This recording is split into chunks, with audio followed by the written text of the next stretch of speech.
back in the time machine. 1997. New York City. New York City. Red zone.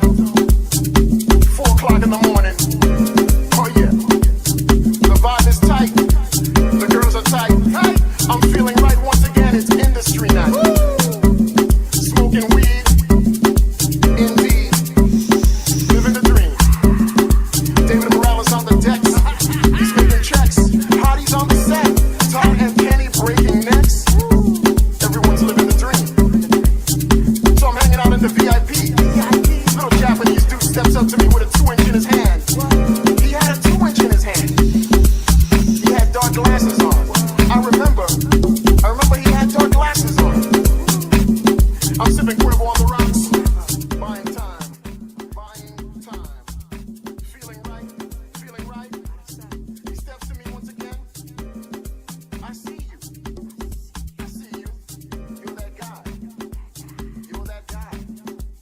I heard your track last week in the club. And it touched me. It really touched me. And that's what I'm talking about. Making global connections. Spread this around the world. So if there's anyone in the club right now that says they don't understand house music, if there's someone standing next to you right now who says they don't appreciate this music, they need to leave the club right now. Because there's a lot of us in here, and you will get hurt. Someone standing next to you right now who says they don't appreciate this music, they need to leave the club right now. Because there's a lot of us in here, and you will get hurt.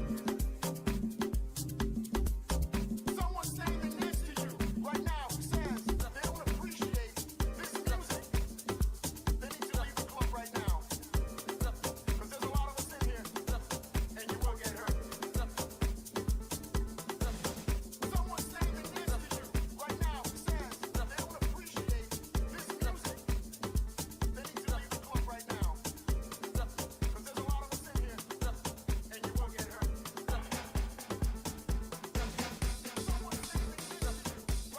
says they don't appreciate this music, they need to leave the club right now.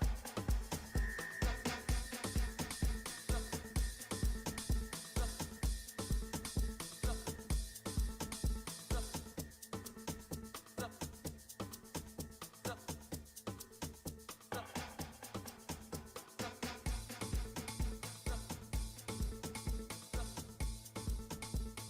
here, and you will get hurt. Greeting lovers of Dunham throughout the world. My name is Penny Godboldo. I greet you from the city of Detroit to the 3rd annual virtual global birthday celebration of Katherine Dunham.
name is Caitlin, and I'm based in Richmond, Virginia.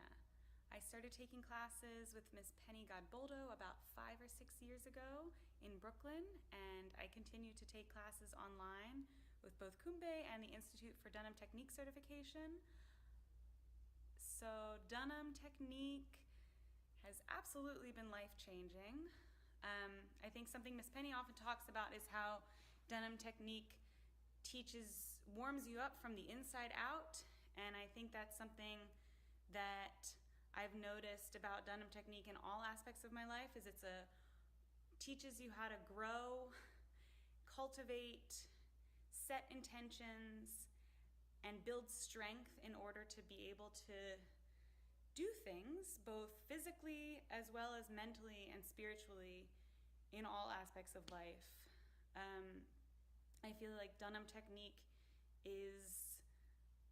grounds my creative practices. I'm a visual artist primarily,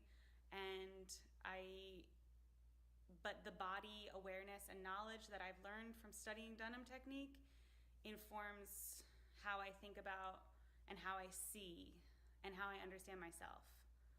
So I'm very, very grateful to the legacy and the incredible teachers who continue to teach Dunham Technique. And I'm glad to be part of this community and practice. Greetings, everyone. I'm Frederick Curry. I'm based in Central New Jersey, and I study Dunham Technique with Miss Penny Godboldo through Kumbe.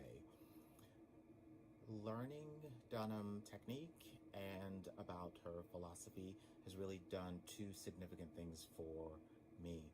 The first is that it made coherent aspects of my dance experiences, particularly how dances of the African diaspora and Western concert dance can be in equitable dialogue with each other. And the second, and probably more important, is that it provides a holistic, Africanist-informed model for integrating body, mind, spirit, and also emphasizing service.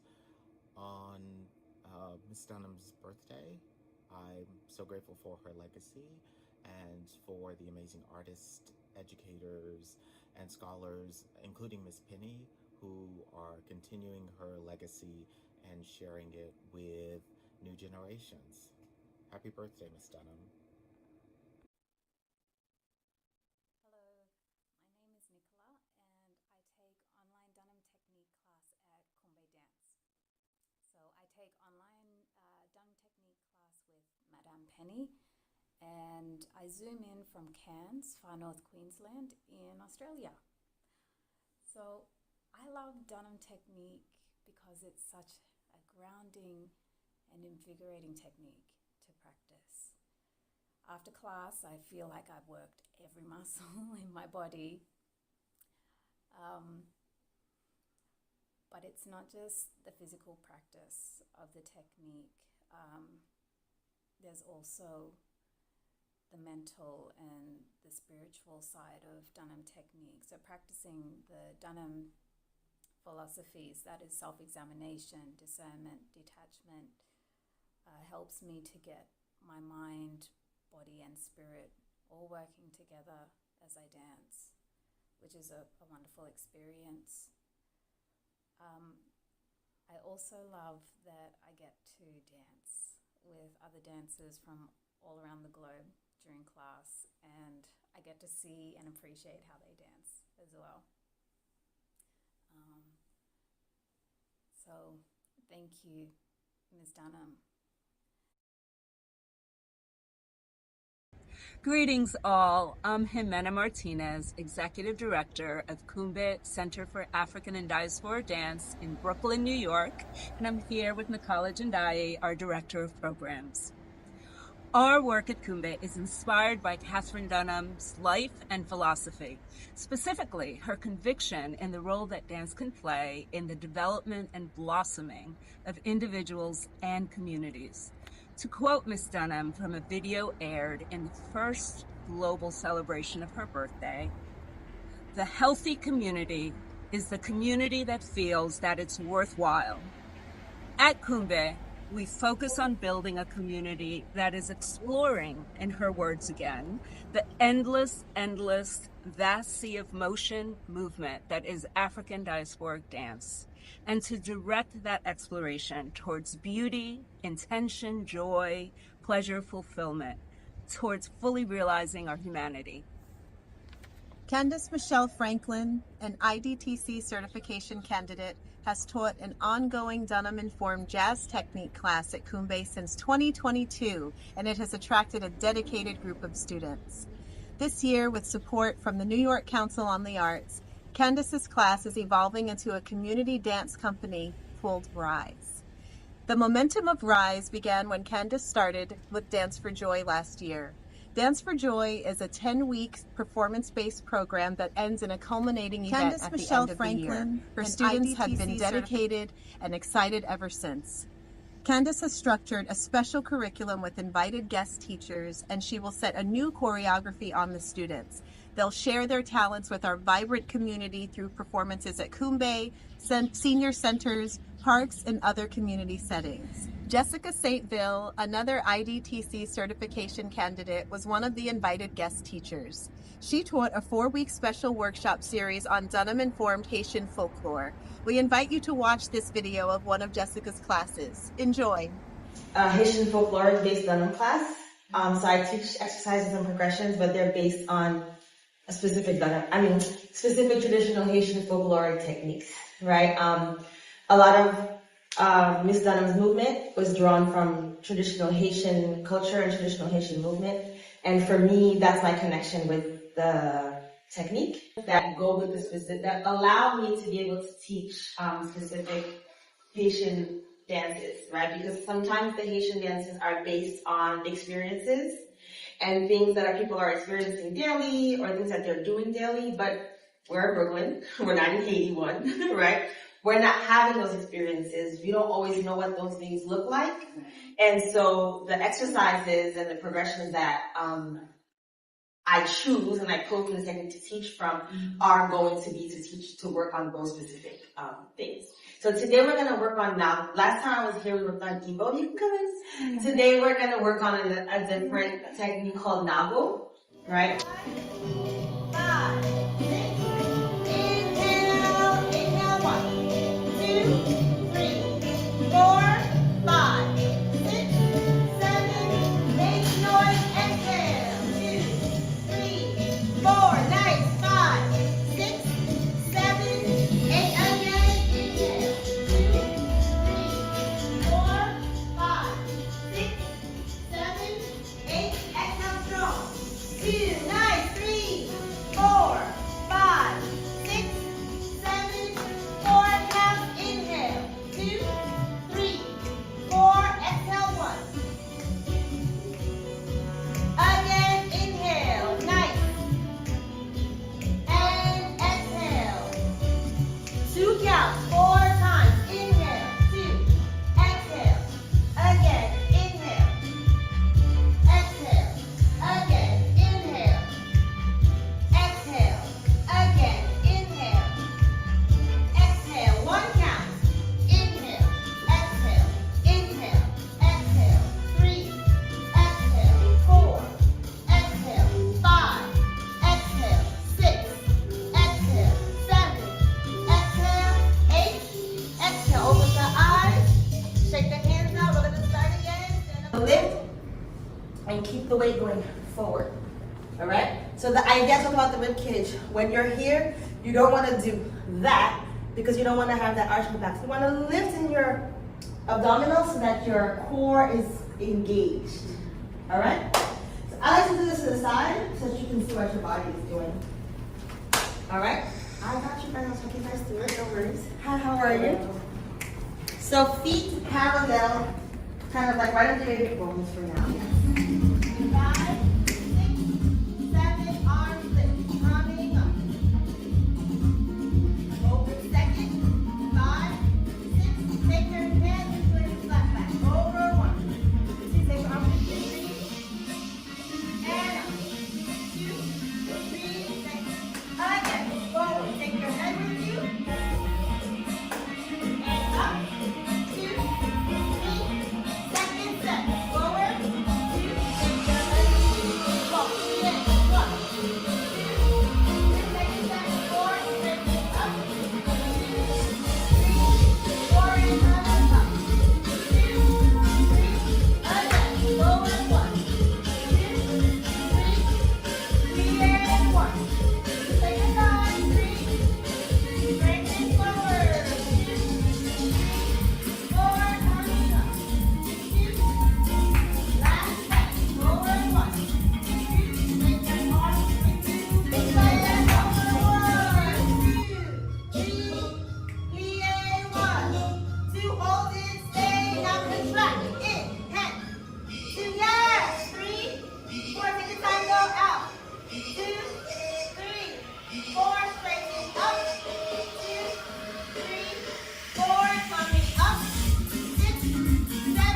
1, 2, 3, 4. Left side, 1, 2, 3, 4. Right leg press, 1, point, 2, take it down twice.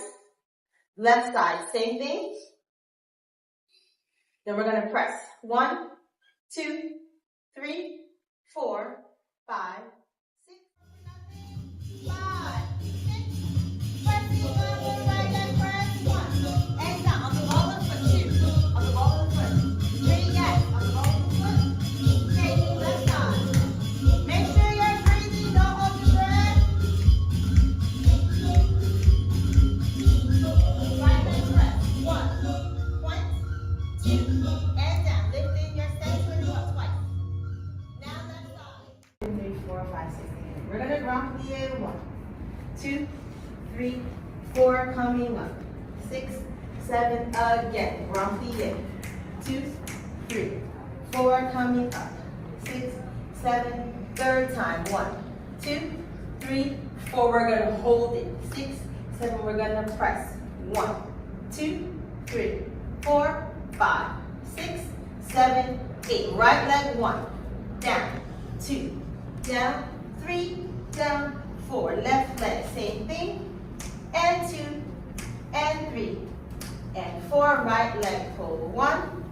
And 2. Left leg. Pull 1. Both legs we press. 1. And 2. And 3. See if you can hold it. And then straighten up. 1, 2, 3, 4, 5, 6, 7, 8. Arms and legs are going to come down together. Open. We're going to hold forward for nothing. Breathe. 5, 6, 7, 8. Go. 2, tap. Lift.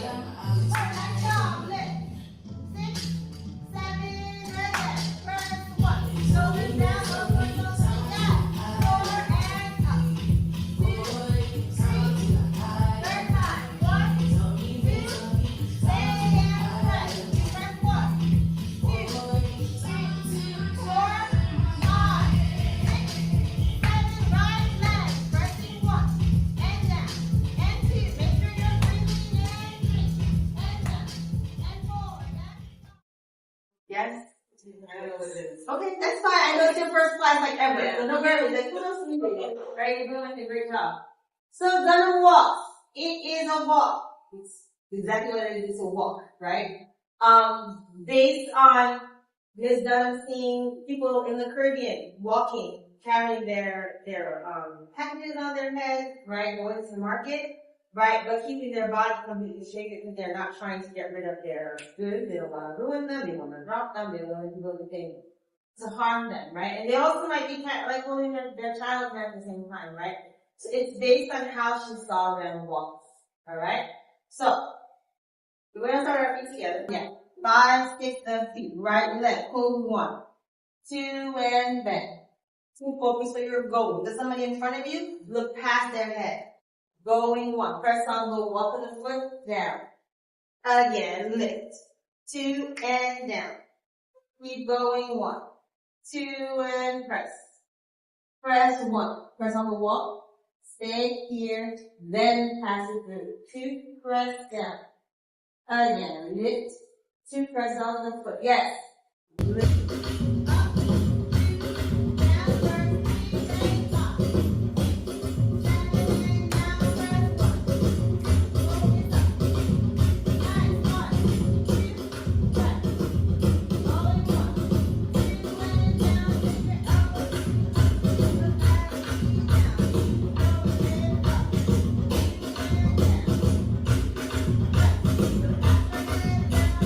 Look back. Elbows.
and the youngest member of the Dunham Company. So I was still in high school, so I could only do the one perform. Well, actually, I did Shango. If anyone knows about Shango, it's a 25-plus minute piece, ritual, and that. She likes that song.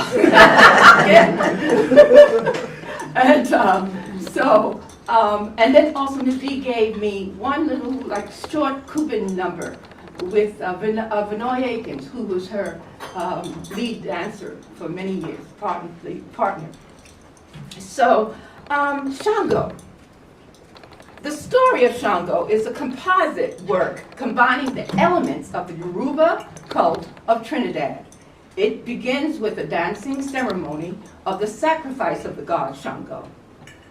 The undergod of the Yoruba people. A white cockatoo is killed, the white cockatoo is sacrificed.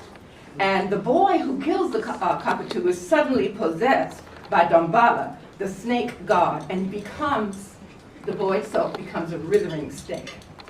So the next clip is of the original Dunham Company performing Shango in the 1940s. If you see, the female section is what I danced at the Apollo show. Shango.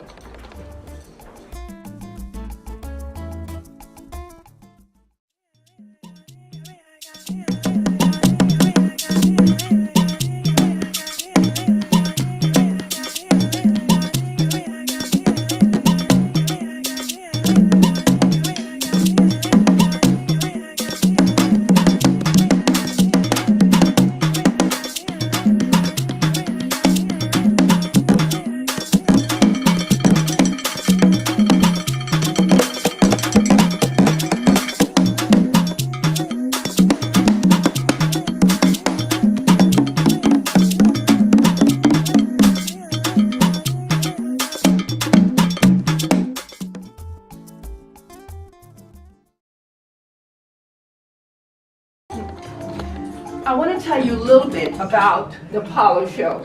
Some of you might know these names.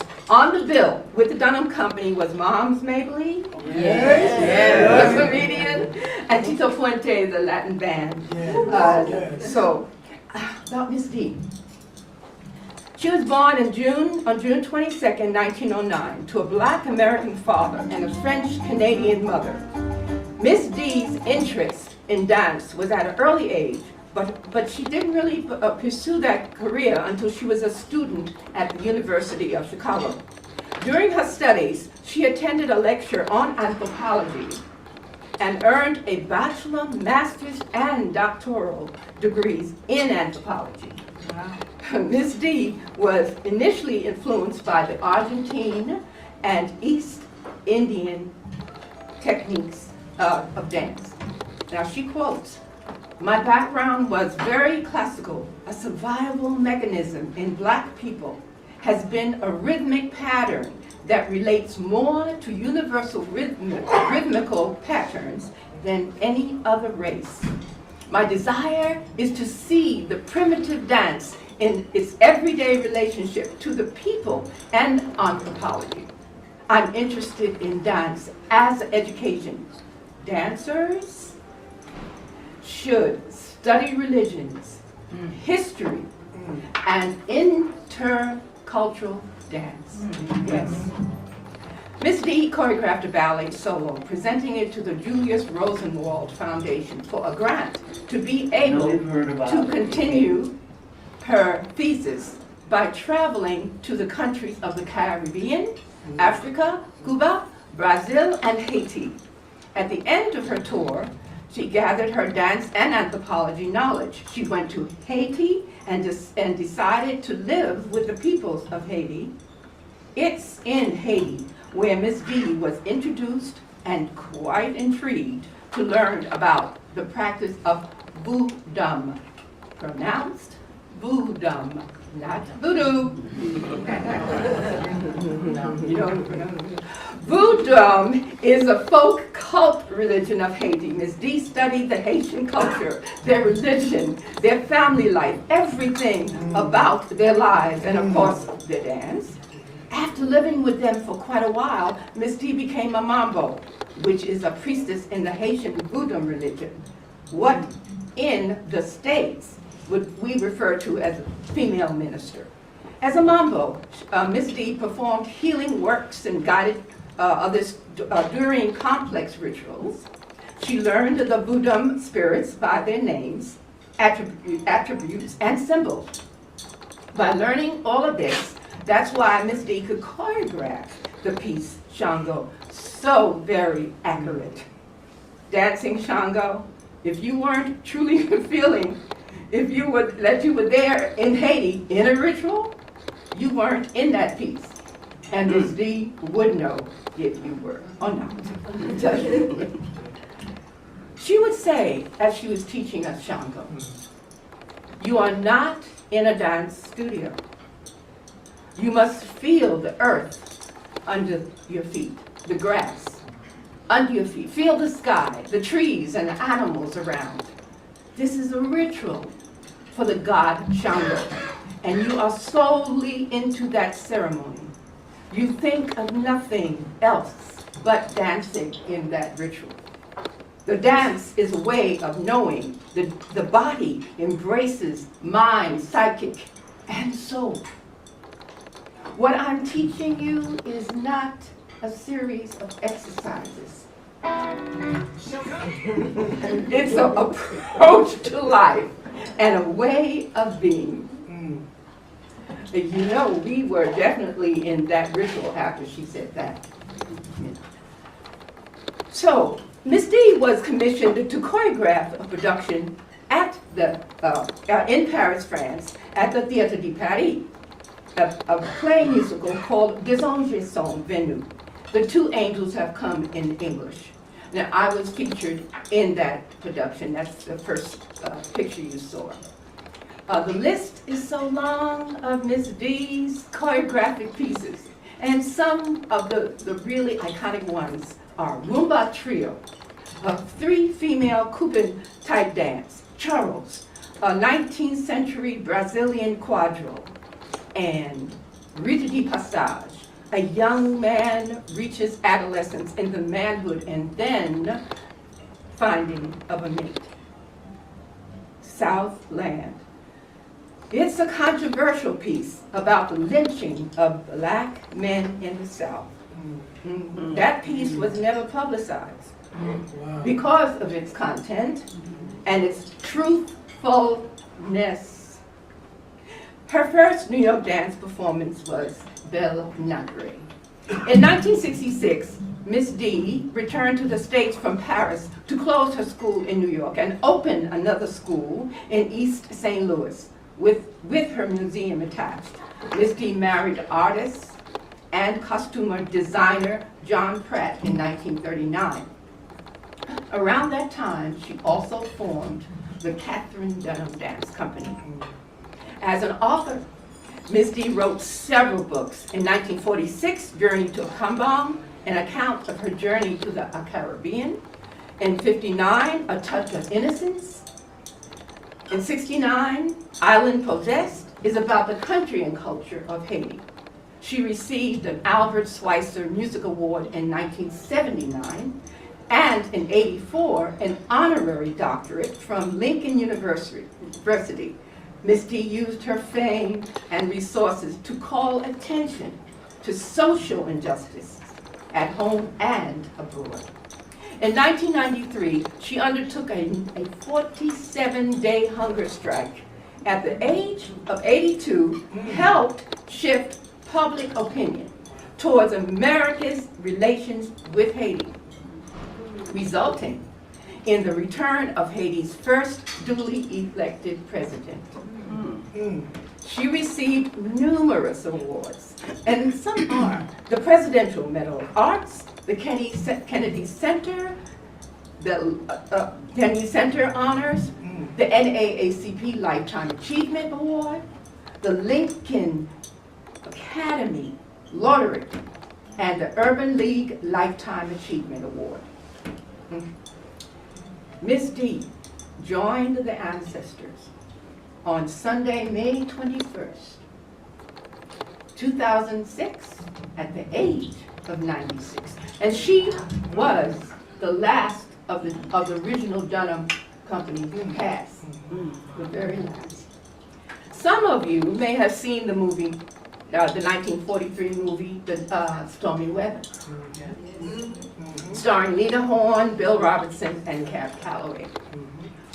So, Miss D and her original dancers are featured in the dream sequence, and Miss D uses her ballet and modern choreography, perfect for this dream scene.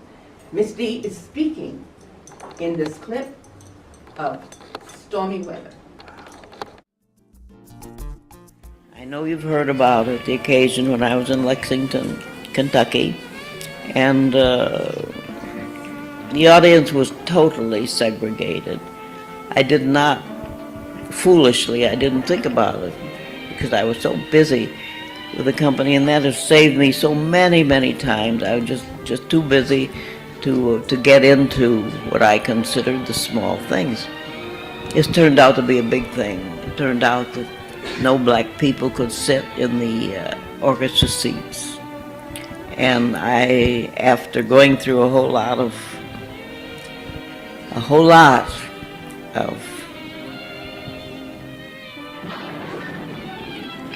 resistance, threats, you name it. I did everything possible to be able to get on that stage and feel good about it. And I couldn't win then. Therefore, I decided if I couldn't win at the beginning, I'd win at the end. I did the show. They loved it. Maybe the show was better than it had ever been because everybody was uptight.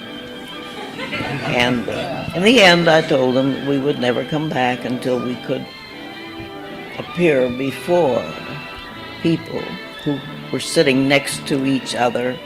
People of my color were sitting next to people of your color. A lot of people in the audience didn't know it. They had no idea that this was the case. And this is one thing I have to say, you have to be very careful about racism. There is conscious, active, violent racism. There's a kind of racism that is simply pure ignorance. People just don't know. And they don't know, and they don't think, and they follow. And all of a sudden they're faced with something which is against their Christian principles, social values, everything. But they did not know that until it was put before them. That night I decided to put this before them. Pinned on the back of one of my fancy little skirts. No whites allowed. I think that's what it said. Which was sort of a rude thing to do, I know. But I was so upset. And I said at the end, until we could sit next to you, I wouldn't come back. And then after that, they got to thinking about it, and they said, well, we want Paul Robeson, we want Marian Anderson, so we better get ourselves together. And they got themselves together, and they sat next to each other, and none of it rubbed off, so they were very happy.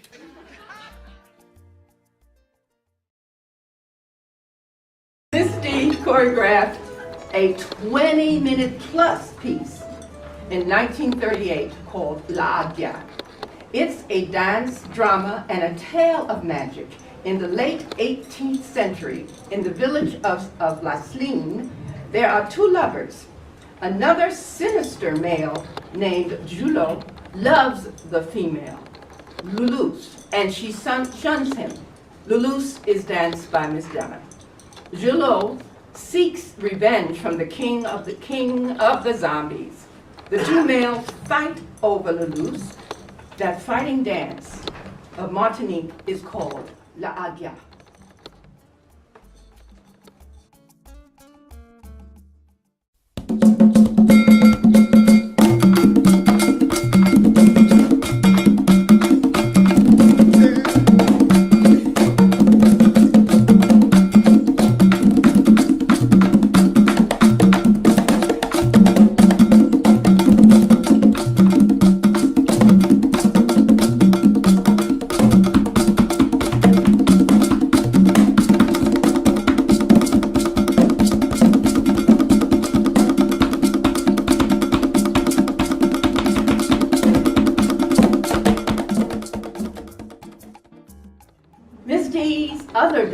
partner, Archie Savage, is featured in the next clip from Steps of the Gods.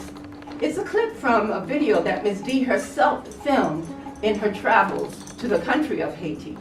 She's modeled her dancers who performed what she called the Steps of the Gods, movements that fuse the isolations and polyrhythmic syncopations of African-derived dance and the Caribbean.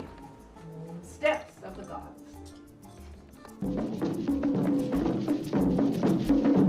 In time, these movements become the foundation of an approach to dance known as the Dunham technique, based on the principle of isolation. She formed this incredible movement system, and that is still prevalent today, although she's not given credit for it.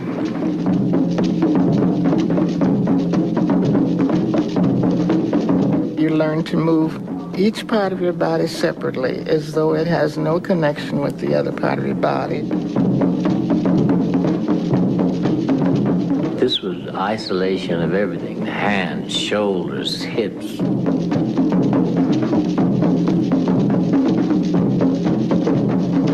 The movement of the head, the snap of the finger, the wiggle of the knees and legs.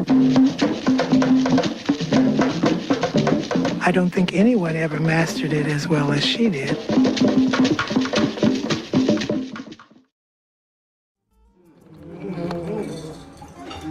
The next clip is of Miss D and her company dancing in the 1955 Italian film Mambo.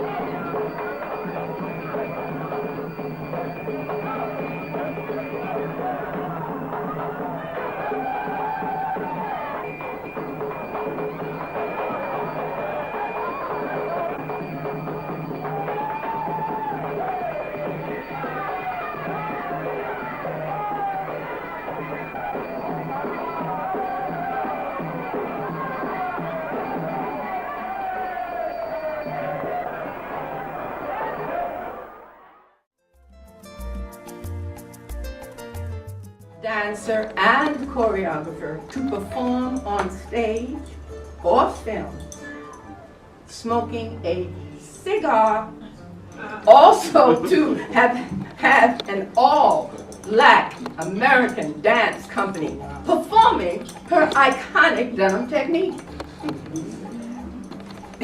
in a featured American and European movie. The next two clips are from two clips, Cumbia and Kazba.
couple months because I'm going to be rereading.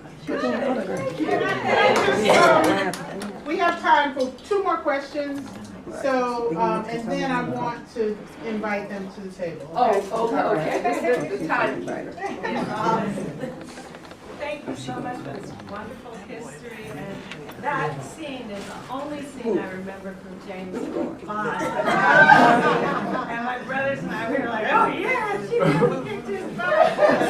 But I was wondering, you have a documentary, and would you be willing to make a documentary? Of myself? Yes. Yes. No, I no. asked about that. Yes. Yes. Thank you. Okay. Well, I was going to show you a little bit of dance, but I'm going to take one of the dancers instead. Yes. Who would like to? Come on, girl. Come on. Come on.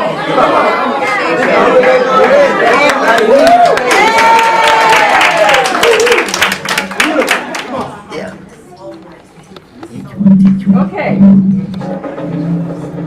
Okay, we're gonna head roll.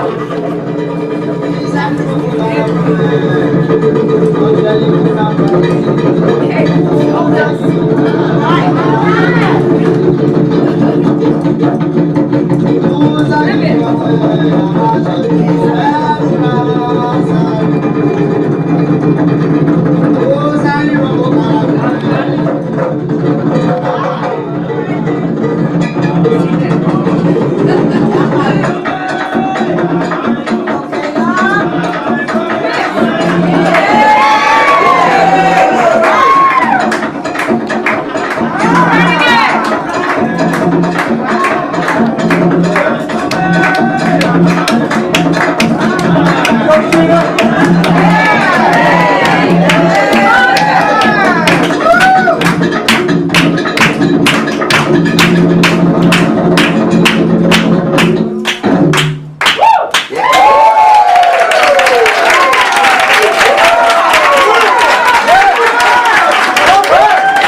Greetings and happy first day of summer. Welcome to the 2024 Summer Arts Intensive at Hayti. We are excited and proud to be a part of Global Dunham, celebrating the 115th birthday of dance pioneer Katherine Dunham. Welcome to the Hayti Heritage Center. I am Angela Lee, the Executive and Artistic Director, and with me is Valerie Fogg, who is our office manager here at the Hayti Heritage Center. We will soon be celebrating 50 years of the Hayti Heritage Center. We occupy this historic venue that has been a part of Durham's landscape since it opened as St. Joseph's African Methodist Episcopal Church way back in 1891. The church was an integral part of Durham's Black Wall Street, and we continue the legacy of this historic and beautiful venue. I'd like to introduce our staff. We have an incredible Summer Arts Intensive staff, and we also have an incredible group of talented young people. First, we have Carol Lloyd. Ms. Lloyd is our Saturday Youth Arts Enrichment Program Director. We have Sharice Johnson Brown, who is our Program Manager. We have Toya Chinflu and Bashir Shakur, who are instructors in Dunham techniques. And we have Taylor Dorsey Flowers and Ayinde Hurry, who are instructors in West African dance. Valerie, did you want to add anything to these introductions? Hi, everyone. Thank you so much for the warm welcoming that I've received, and I'm excited to engage with this group with such a rich legacy and to collaborate and to move forward on the vision. Thank you so much. Thank you, Valerie. And now let me please present Toya Chinflu. Thank you very much. And welcome everyone to our Durham Dunham celebration. I am Toya Chinflu, currently a candidate for Dunham certification on year 3, and I'm pleased and grateful to be amongst you and to work in this program. What we are going to be presenting for you today is actually the foundation upon which the Dunham technique has been created. As a Hillside High School dance educator, we also incorporate the Dunham technique. As you know, Dunham technique is not only a technique, but it's also a way of life. So in the Hillside space, we have a quote of Dr. Katherine Dunham on our wall. If you believe you're successful, then you already are. And that is to inspire our young people, because the Dunham technique is not just a way to stand and dance and move, but a way of life and living. So we have implemented that in our daily practice. And because of our partnership with Hayti Heritage Center, many of our students at Hillside High School have been able to witness the talents of Dance Theater Harlem because of an awesome donation given to allow students to go and see them firsthand. So we got exposure to a professional ballet dance company because of our Hayti Heritage connection and the Dunham-based program here. We also have 2 of our Hillside High School dance students that are now interning in this program, which is an awesome opportunity as well. And not to fail to mention, Baba Bashir Shakur is a Hillside High School alumni. So Hillside is definitely in the house. But along with that, I want to introduce to you what we have in store. So because of our North Carolina Central connection, we have a beautiful ballet presentation, classical ballet presentation that will be led by Ms. Sharice Johnson.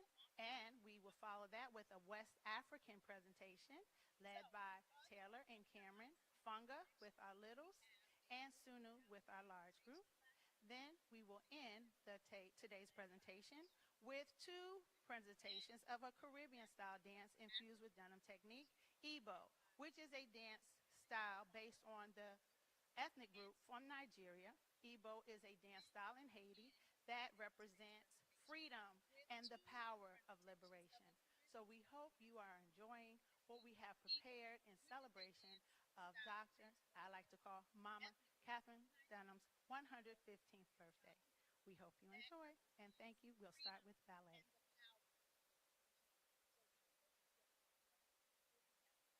Good afternoon and happy birthday, Katherine Dunham. My name is Bashir Shakur, and I'm a percussionist with the Dunham Technique here that meets on Saturdays and throughout the summer. The rhythms that we play are for the technique, and they use for progressions and in the center floor, and we use them for choreography, as you're about to see, as Toya just mentioned. The rhythm you're going to hear is Igbo, is a progression rhythm with the Dunham Technique, and it's from Haiti, and it's to break the revolution that the French had on the Haitian people. We're going to use that rhythm this afternoon. Happy birthday.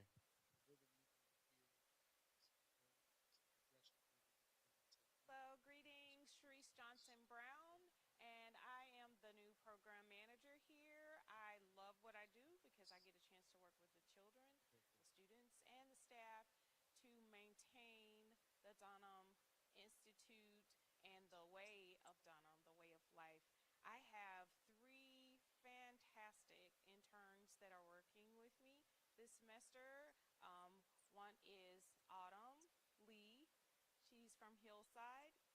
Caitlin Alston also from Hillside, and Stevens Stapleton from the Alamance Community College. Thank you for this time, and happy birthday, Miss Dunham. Greetings. I am Taylor Dorsey Flowers, and I'm also here with my cousin, Sister Karen Carnes. We are here this summer back at Haiti, and we are so excited to be able to spread the joy, the culture, and the love of West African dance. It's really important for us because we were raised here in Haiti Heritage Center, so to be able to give back to the future generations is what we love to do. We are both students of Baba Chuck Davis, Mama Sadia Shakur, and Mama Tony K. Hall, so we are very excited to showcase what we have worked on so far this week.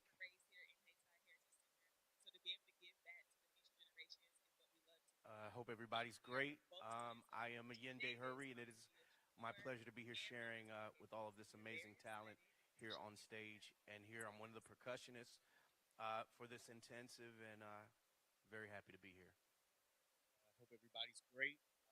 I am Ayende Hurry, and it is my pleasure to be here sharing with all So again, we hope you enjoy our presentation, and again, happy birthday, Mama Dunham from Durham. So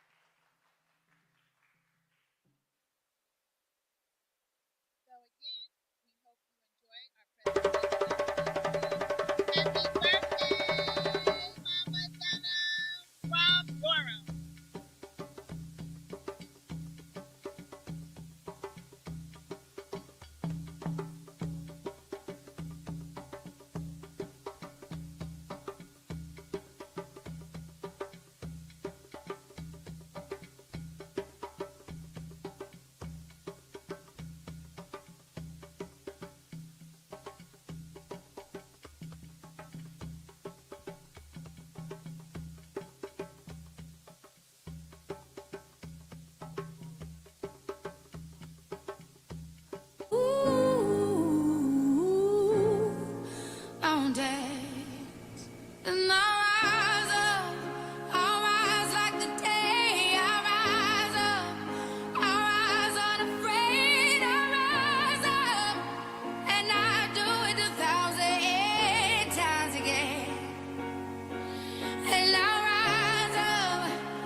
The silence is quiet, and it feels like it's getting hard to breathe. And I know you feel like dying, but I promise we'll take the world to its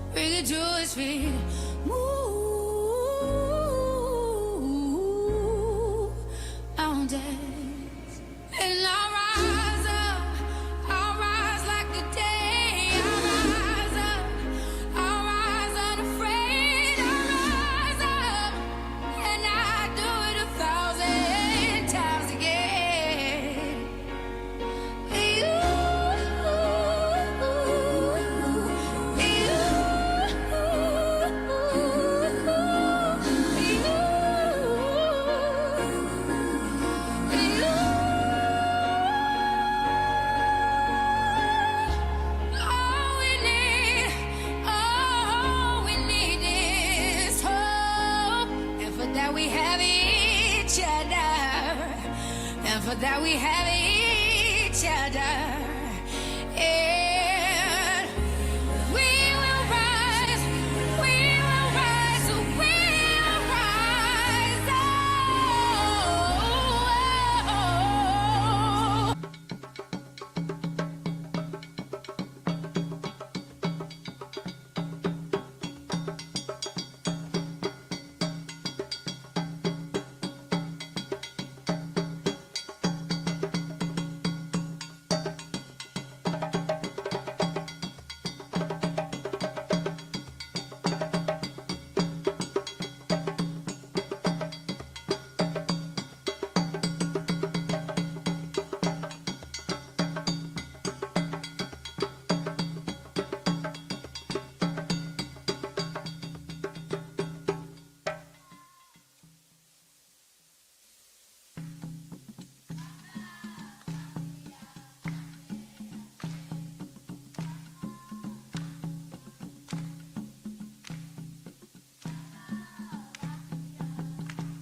warmest greetings from Denver, Colorado. I'm Cleo Parker Robinson, founder and artistic director of Cleo Parker Robinson Dance. It is my great honor to be a part of this virtual global celebration of the immortal Katherine Dunham. You know, this is Medal for the Arts that we received at the Kennedy Center was the last time we were together. And I'm so proud that we were there, able to make her so proud of the work that we were doing in her honor. And that was in 2005, and she passed a year later. I've been asked many times to speak of my relationship with Miss Dunham. So it's my pleasure to present these excerpts from those various conversations and presentations that we had together. I know we all feel Miss Dunham's presence with us each and every day, urging us to seek our highest selves.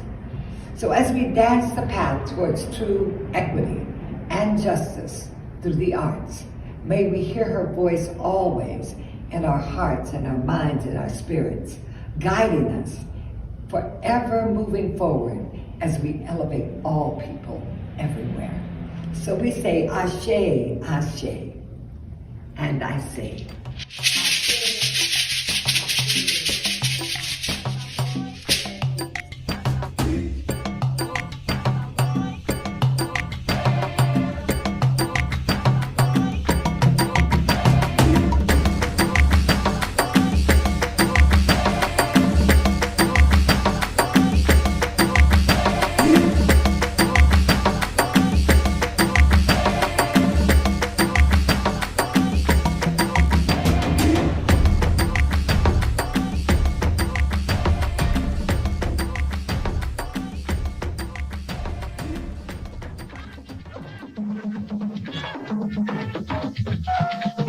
Katherine Dunham is one of the greatest dance legends in the world.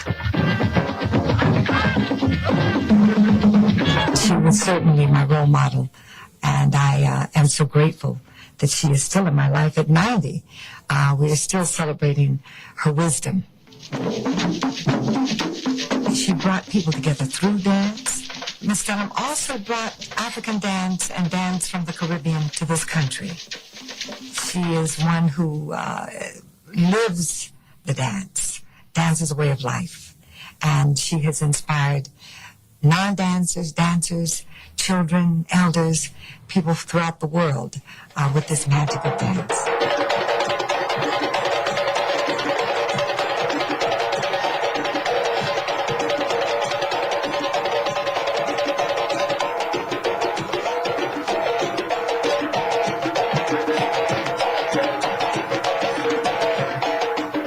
Not only artists, not only dancers, but many of the world have understood now the impact that her work has had and continues to have. Having compassion is what she teaches in the dance itself. That we see the form and we see dancers dancing and people coming together and sweating. But what she is teaching under all of that is true compassion. And we feel privileged that she is being honored by all the great mayors in our country.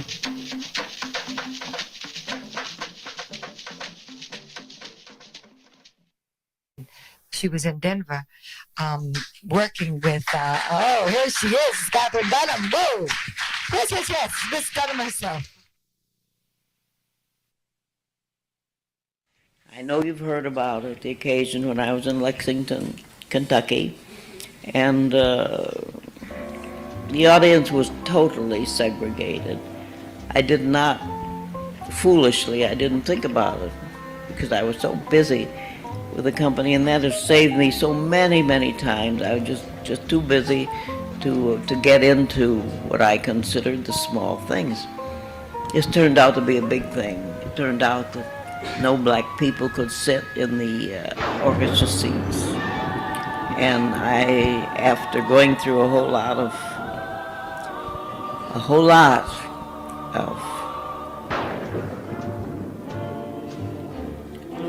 resistance, threats, you name it. I did everything possible to be able to get on that stage and feel good about it. And I couldn't win then. Therefore, I decided if I couldn't win at the beginning, I'd win at the end. I did the show. They loved it. Maybe the show was better than it had ever been because everybody was uptight. And in the end, I told them we would never come back until we could appear before people who were sitting next to each other.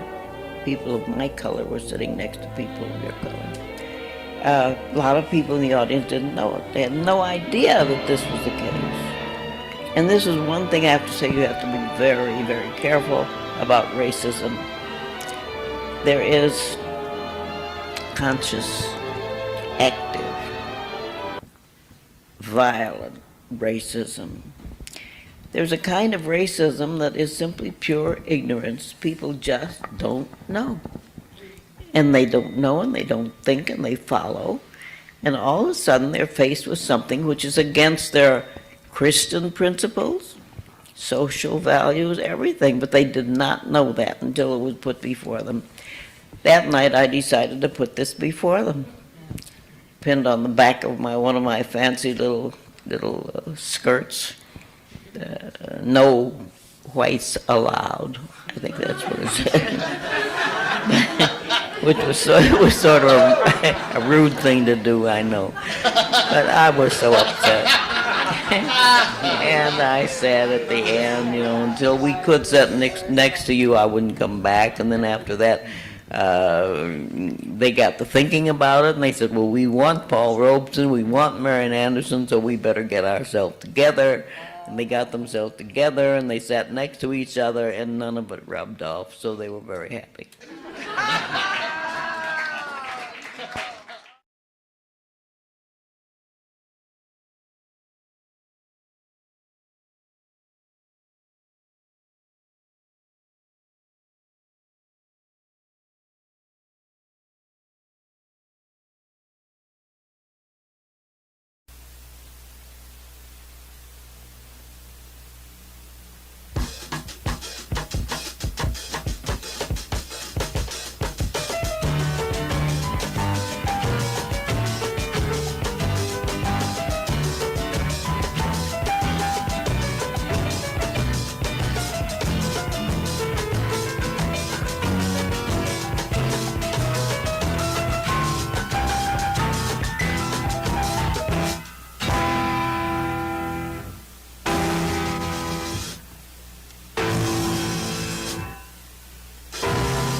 and for people to learn more about why was black dance important, why was our culture important, and it's beyond black dance. It's all of that, because nothing stands alone. Nothing.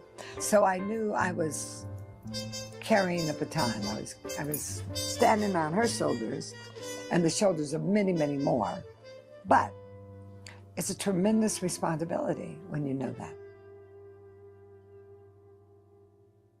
The techniques that I knew and saw and experienced were not saying the things that I wanted to say. I simply could not, with purely classical ballet, say what I wanted to say. I could do a story, of course, in ballet. As you know, so much ballet is just a narrative.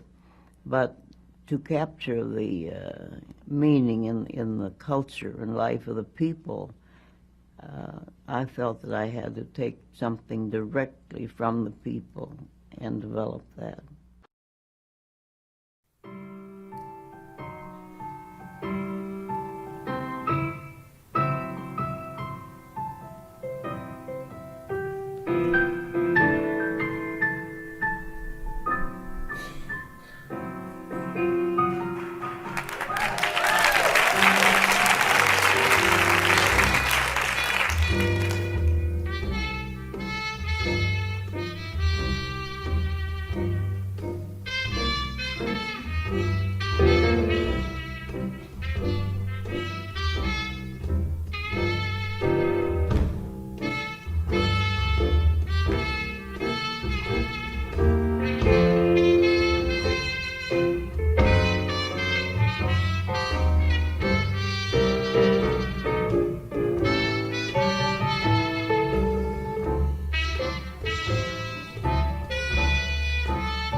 I go to 116th Street in my neighborhood where I was living at the time, 1756 Madison Avenue.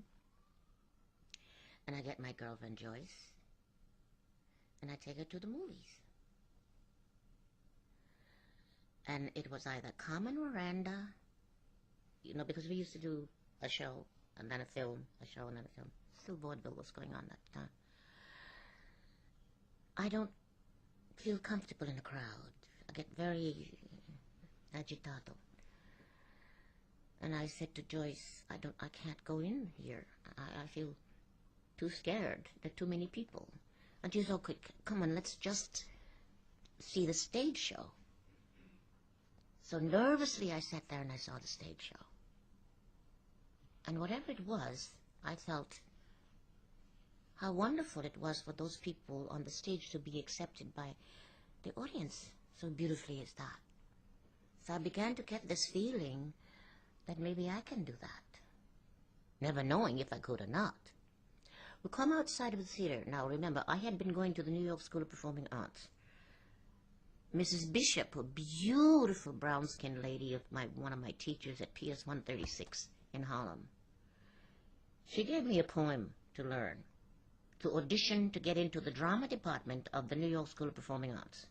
Until this day, I didn't realize it then, but then I realized that since I didn't talk, this is what she was trying to do, bring me out, you know, make me talk. And that teacher made me get up in front of that class, getting into the drama department, and made me recite that whole poem, and it went on forever. No, not one word. I don't remember one word of that poem. I was so scared. Oh, but when I sat down, everybody was so silent. It scared the devil out of me. What happened? All I did was do what the teacher told me to do, recite this poem. And that's how I got into the drama department. Now, from that, and I came to get Joyce and take her to the movies, and I come outside of the theater because I couldn't take the crowd. It was too much claustrophobia for me. There we were standing on the sidewalk. Now we have a dime left. And we were deciding whether we should take the dime and buy 2 bars of chocolate, which were 5 cents each at the time, and walk home, or take the subway. While I'm standing there deciding this, a girl walks up to me who's also my complexion. And she said, "Can you tell me where Max Factor's makeup shop is?" And I was saying to her, "Makeup? You're such a pretty girl. Why would you want to wear makeup?" Because we didn't wear makeup in those days. So she said, "No, it's not for me. It's for Katherine Dunham." Click. I had just seen the movie, The Beautiful Legs in the Air.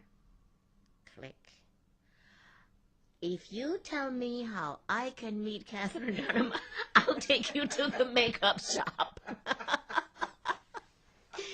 That's how I got in, because she did it, and we got to the Dunham School, which I think was on Park Avenue and 57th Street at the time. And I was sitting there waiting to see Miss Dunham. You know, I was not interested in anything except just to see her. But had you studied dance? No, I had studied nothing. I was in the drama department at the New York School of Performing Arts, and that's all I know. You were dancing up and down the factory aisles, but that was yes. I learned everything that was, that was pretty much it. Between 115th Street and 110th Street, which was we called Spanish Town at Spanish Harlem at the time. That's what I was into, and that's what I was learning. I was the best Roomba dancer in town, street dancer. So there I was, sitting there waiting to see Miss Dunham, and somebody dared me to join the class because she was having auditions. And somebody kept hunching me like that. So my girlfriend finally said, "I dare you to get in the class." Somebody threw me a rehearsal garment. I went into the bathroom, changed my clothes, came back, joined the class because a teacher, and I followed the teacher doing everything the teacher was doing, and I won a full scholarship. And that's how I got into show. So I'm still auditioning. The only thing I ever stop. No, because every time I walk out on that stage, I'm thinking I'm auditioning for my next job. And believe me, my life has been a lot of fun auditioning to the last minute. And so, how did you feel when Katherine Dunham said, "I'll take you. You're in"? I still had earned my position. Her secretary came to me and said, "Can you be to the school on," this was a Saturday, remember, and she said, "Can you be to the school on Monday?" And I said, "What for?" She said, "Because you've won a full scholarship." I said, "What's that?" So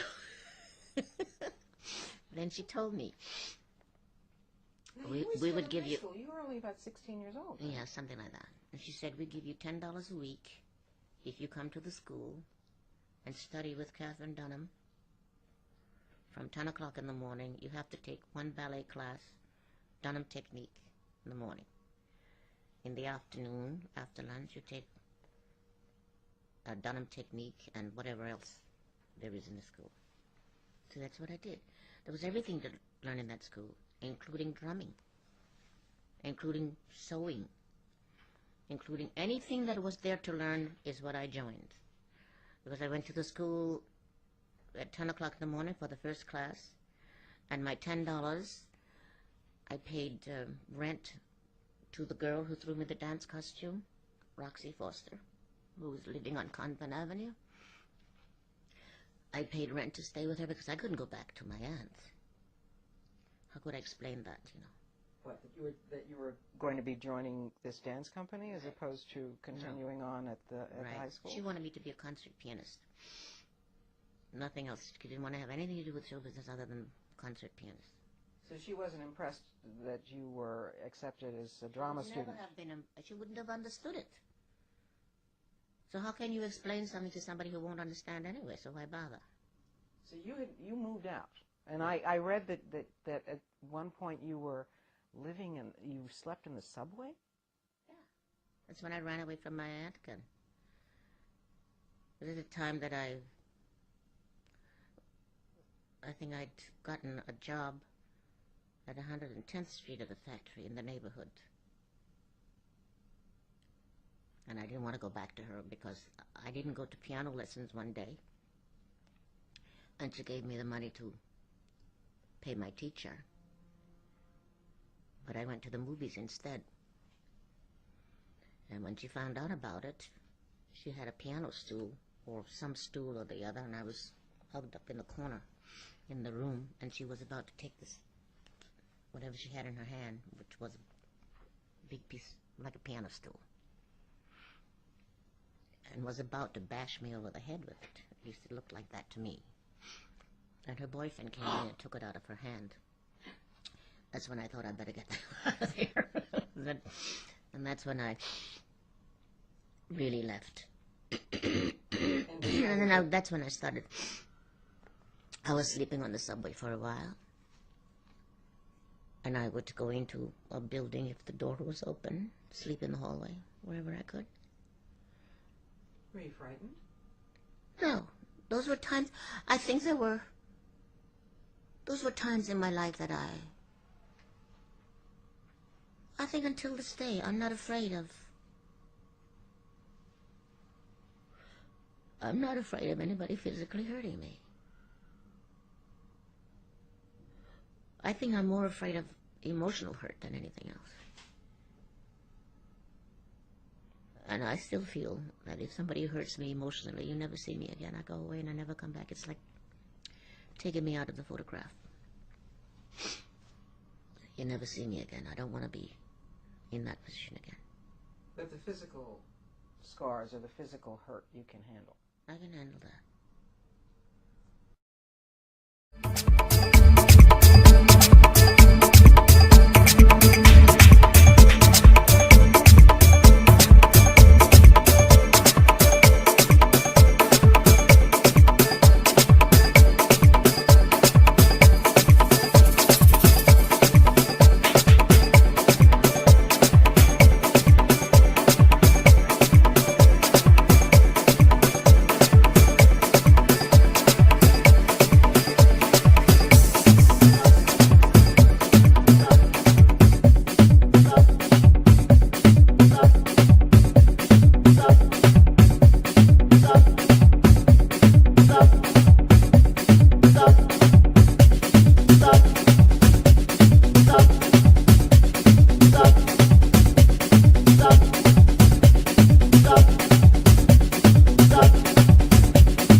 This presentation will shine a light and share the historic connection between the Spirit of David Dance Theater, the African Hebrew Israelite community of Dimona, Israel, and Miss Katherine Dunham.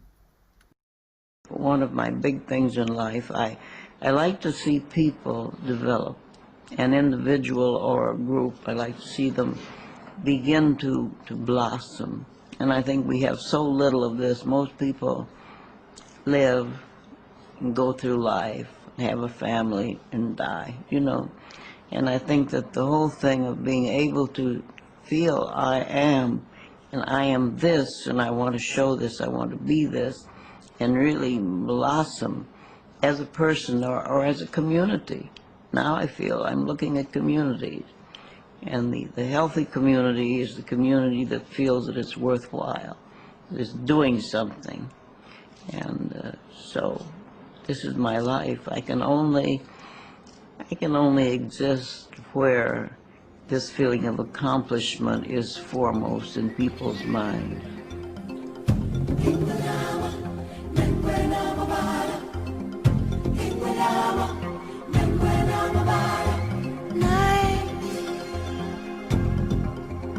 And the spirit of life calling Mamela,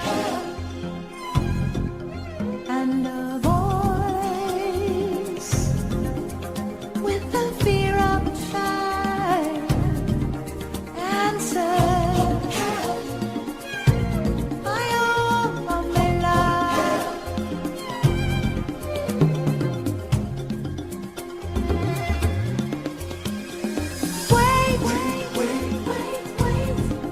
There's no mountain too great.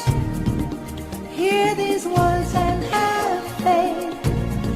Oh, have faith.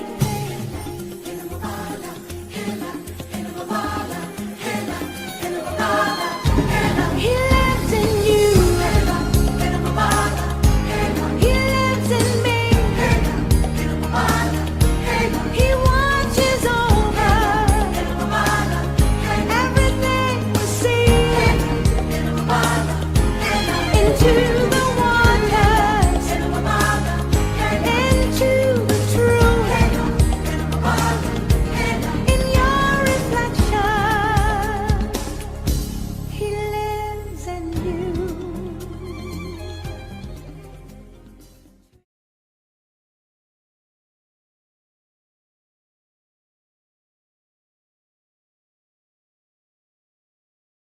The Spirit of David Dance Company was born out of a presentation that was done on New World Passover, one of our holy day season, where the Academy of Performing and Fine Arts performed for New World. And it was viewed by the saints. And one of our sisters, Yifa, who's better known as Tony Luck, viewed it. And after that, she was so appreciative and so happy about it that she began to work with the director at that time, which was Skanik Tamai, Deputy Minister of Education for our community, and began to work and change the name from the Academy of Performing and Fine Arts to the Spirit of David. We knew how to dance, but we needed some more of the cultural exchange of the various techniques of style of different dances. Ballet, African, tradition, Caribbean, and she wanted us to learn how to deal with the techniques. So when we traveled in July of 2003, we traveled to New York. New York was our first stop, and there we spent 3 weeks in different training with different individuals like Arthur Mitchell, Phyllis Stickney, George Faison, I.C. Davis, Ruby D, and others that we actually went and spent most of our time at the African Theater in New York, where we learned and had seminars with various outstanding African American icons. The artistic director of Spirit of David was Miss Tumaya Bat Israel, a legend in her own right. She came from a family of dancers. Yeah, Tumaya is the spirit of dance and the embodiment of movement and soul for me. She was my mother. She was the essential part of our community as relates to dance and teaching dance, and her desire was to create the African culture with everything, not just the dance, with the dress of the dance. She was like a mother, a teacher. Her whole desire was to reach and try to create positive energy, and she did, within the image of our youth. And not just in the area of dance, but in the area of theater, to embrace the youth and have the youth be proud of who they are and their traditions and their culture, and not be afraid to exhibit that.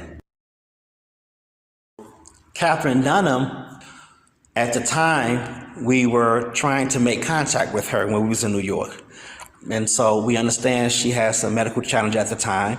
We actually went to her home, and Ifa began to explain the children, the history of our community, and that what the children were doing, and that and she began to share her history. It was similar to us because she struggled, but she struggled so that the children can be who they are at that time.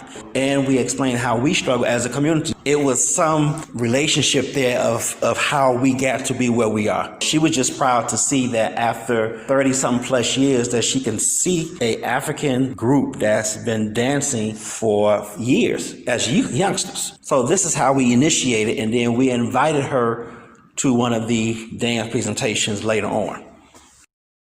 I remember just it being such a big moment for Martha Maya.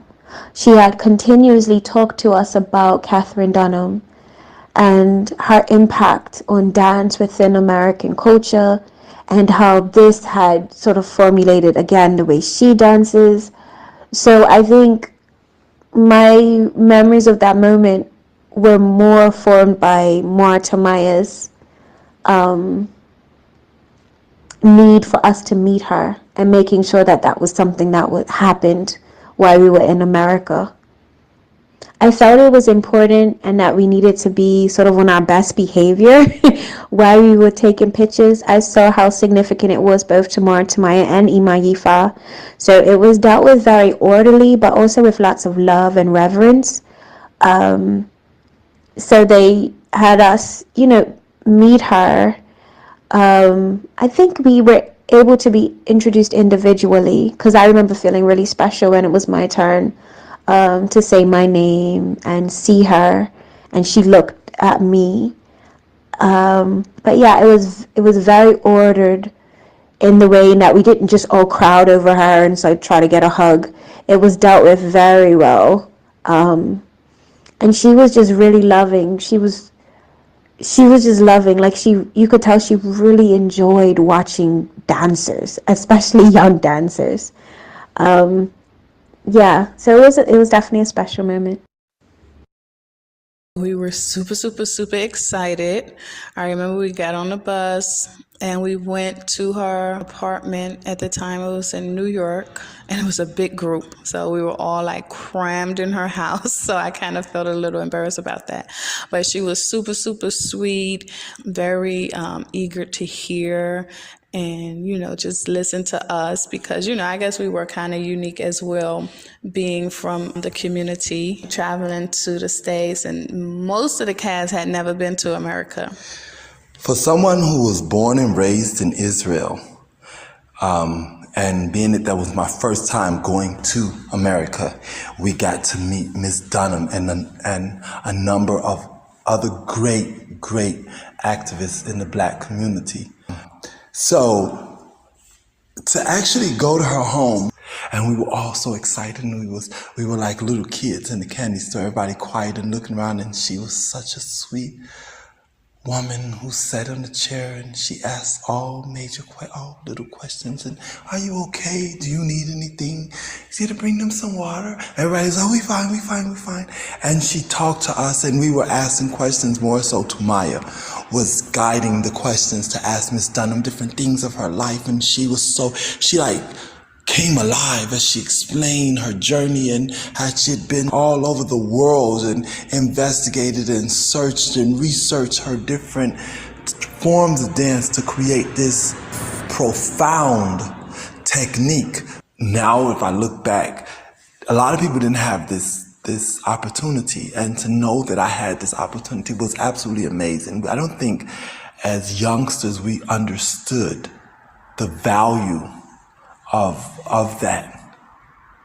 We only learned that afterwards. It is an enrichment program. It was something that left a mark, you know, and to be able to actually see that living legend and put a face, a name, a spirit, an energy to a dance form, to understand that it didn't fall from the sky. Someone actually put their blood, sweat, and tears to create something that will make me an awesome dancer.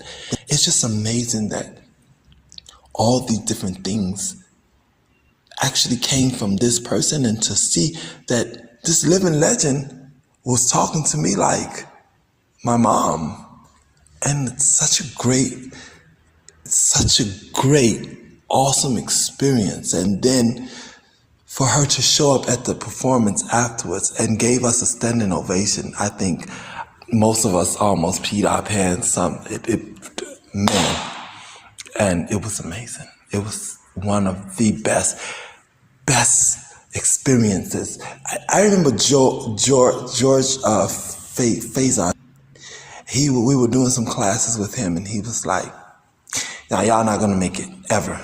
Like the whole company, the Dance Spirit of David, because he's trying to give us certain different lifts and things that we weren't really comfortable with. It was new for us, so we were messing up. And he was like, "No, y'all not gonna make it."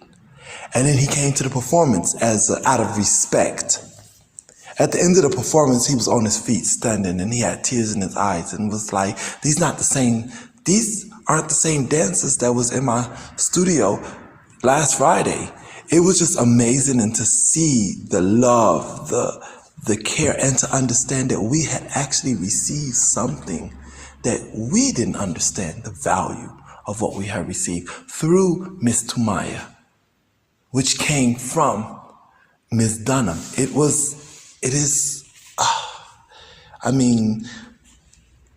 If you could have experienced that experience that I had, and it marked me for life. We did a suite called Eternal, which was based on the album that our sister Adaya wrote with members of the community. We did the gospel suite with the various gospel songs. We did a suite from African slave era. It was a 2-hour dance presentation. We invited her and others of that magnitude, actors and actresses. It was a professional performance that was put on by us. I remember the exact words after the performance that Katherine Dunham said, all the years of her life in dancing, she has never witnessed one group dance for 2 hours straight in different suites without changing. Because this person does this suite, this person does this one, this one. She was just astonished about the creativity, the energy, the motivation, and the zeal that she never seen in young people. She said all of her life, this is what God wanted her to see. It did something to the children, because sometimes when you're in something, you don't see how good you are until you on the outside, someone tell you how you are. Even the trainers, George Faison, Arthur Mitchell, Feta Stigney, because in the rehearsals, they like, you ain't gonna make it, you ain't gonna make it. But after that performance, they said it's like something else overcame them. It was good for me, because during that time I also was part of the youth council advisor for the youth. For me to see the youth in such a rare performance of that nature, it gave me something that our youth have it. They have it. It's just we have to allow them to showcase it. And they did that. They did that. What the heart feels when you love something, and when you realize just how much you love what you do. And to today, at 40 years old, I still teach, I still dance, I still implement, I still make sure that I teach love, I teach spirituality, I teach movement, and I teach heart, the soul. Because every movement comes from deep within. It comes from the diaphragm, as they say. So I teach it And I'm in love with it. It's not a job for me. This is my work. This is what I do. This is who I am. This is my way of life. And it's amazing that it trickles down, starting from Miss Tumaya, who actually implemented Miss Dunham's technique and spirit of movement and spirit of dance, and putting it all together, which she became with the ethnic dance and the contemporary dance. And it trickled down to me, to which today I teach my students in the same energy, the same love, and the same passion as was taught to me.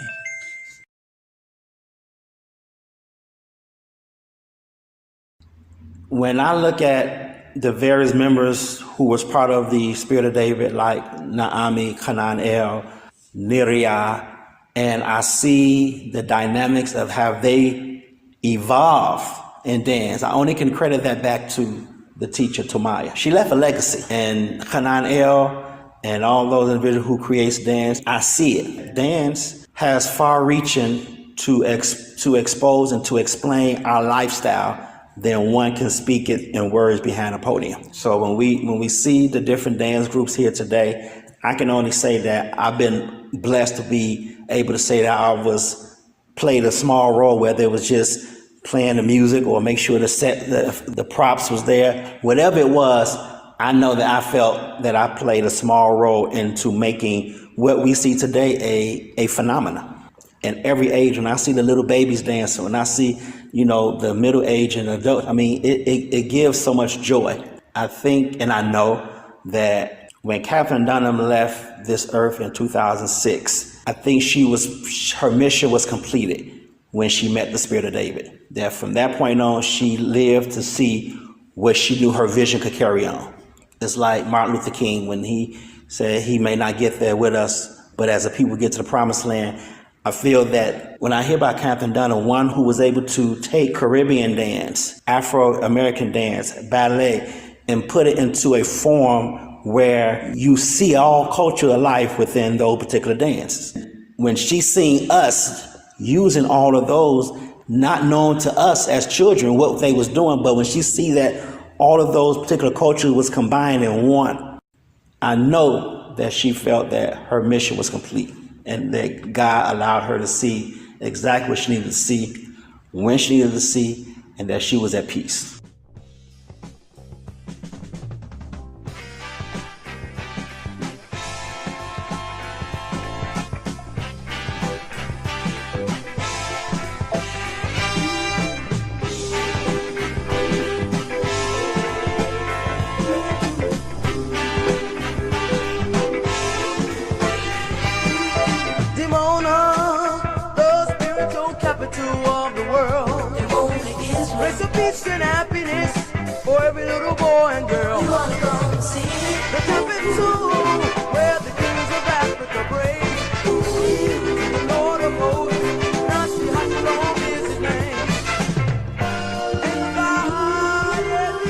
In the winter of 2018, the African Hebrew Israelite community had the distinct honor of hosting Master Dunham instructor Miss Penny Godboldo.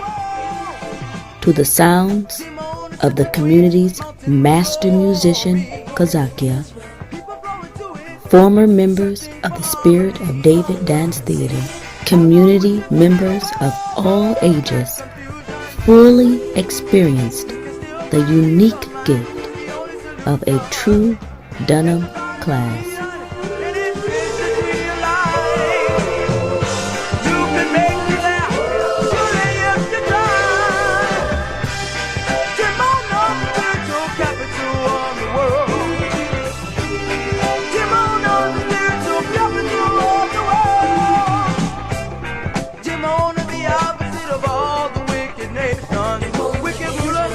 Wicked governments of the third dispensation.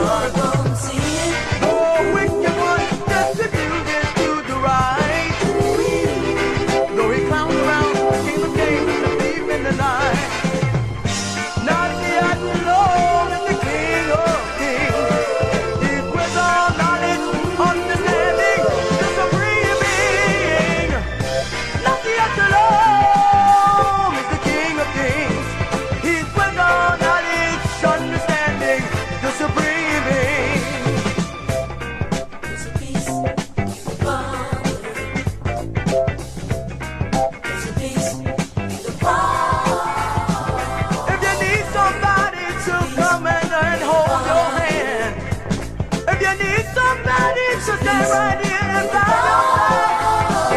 If you want somebody to believe and love and care, now the usher Lord will be right there by your side.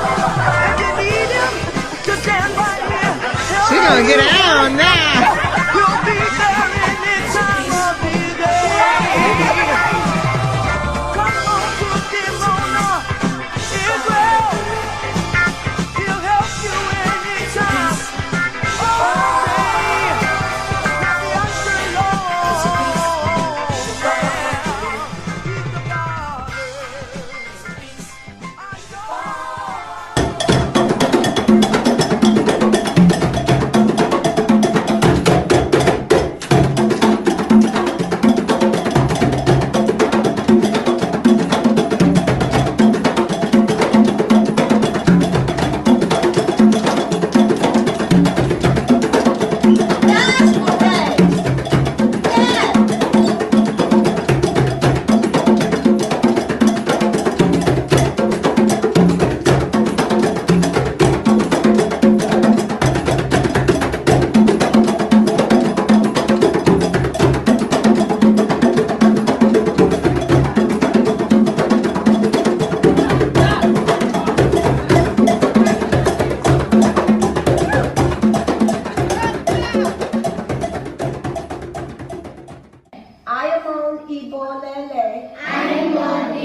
Does anybody know what that says? No.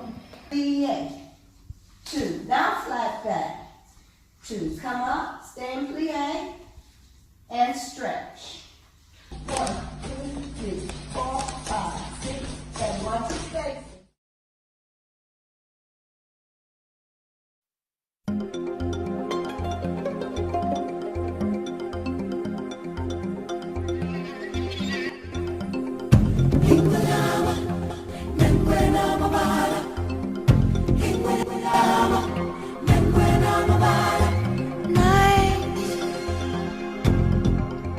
And the spirit of life calling Mamela, and a voice with the fear of a child answered, I am Mamela.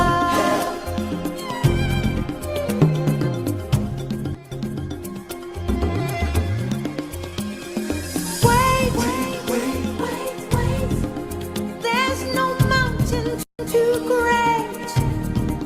Hear these words and have faith.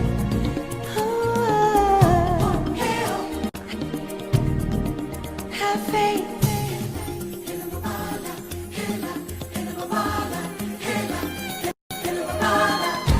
He lives in you.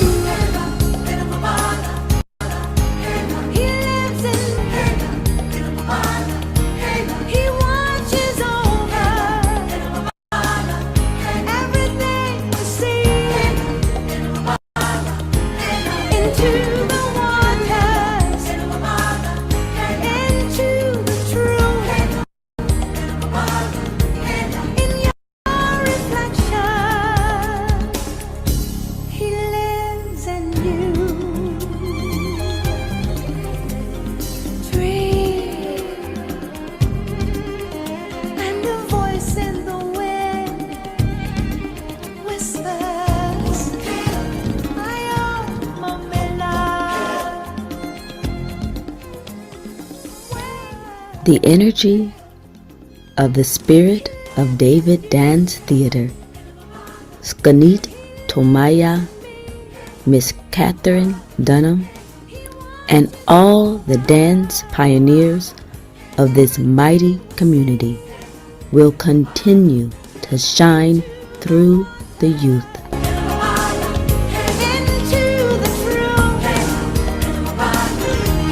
In your reflection, He lives in you.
Toda. To everybody that carry dance on to be such a huge part of our culture.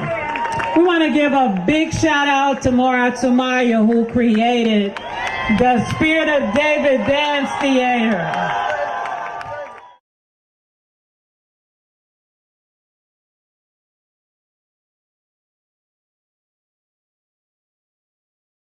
I was actually born in Chicago, but we were living then in a small town, Glen Ellen. You've heard of it. I think now it's quite a big town. It was a very tiny little suburb then. And my mother was a school teacher, principal, assistant principal in a school in Chicago. She came and went every day to her school. My father was a tailor. He was an apprentice to German tailors. And he had a lot of that Germanic attitude toward discipline that he must have gotten from these people that he was apprenticed to. He was very successful in his business, and my mother's death when I was 3, I think, was a great shock to him. He was a very young man. He was, I believe, 21, and she in her 30s when they married. So, Was she, I believe I read somewhere that she was French-Canadian, or? Yes, she was French-Canadian. And when she died, my father then gave up his ambitions to establish something in Glen Ellen or Chicago, and began touring as a traveling tailor. I think that he left us. My brother and I. My brother was 6 years older than I. Albert. And yes, Albert. We stayed with relatives, and until my father came back and brought a new bride, Annette Dunham, who was really the only mother that I ever knew. The other mother I'm aware of and conscious of, and I always say I can remember when I came home from the hospital, and just being a newborn. But Annette Dunham was our mother, and we then lived in another suburb of Chicago. It wasn't really a suburb, Joliet, and it's a big town now. Then it was a small town, and that's where I spent my adolescent years, there in Chicago. Help me understand how your parents came to marry, because interracial marriages, and particularly that kind of age disparity, was very rare. Yes, it was very rare. It astonishes me even now, but they did, and they fell deeply in love, married. And that's when my father, I think, probably decided that he could raise a family better in a small town. And I've heard stories, when I was a child, I'd hear stories of how he slept on the property while the house was being built. He slept there in a work shed with a shotgun beside him in order to be sure that there'd be no disturbance and no interruption of his plans or his family life. And we did live, our neighbors, we had no very close neighbors, but those few that we had seemed to tolerate us, I don't know, but we didn't really need neighbors because we had a full family. My mother brought her family from her first marriage. She brought them to live with us. So I always had half-brothers and sisters who were grown and had children who were, some of them were older than I. And this made our big community there in Glen Ellen. We lived there as a very happy, a well-adjusted family until my mother's death. Then, of course, when we had to go and live with our half-brothers and aunts and so forth in Chicago, it wasn't easy, because I think that was the very deepest period of what's known as the Depression. A real problem to just get, I think, rent and food money.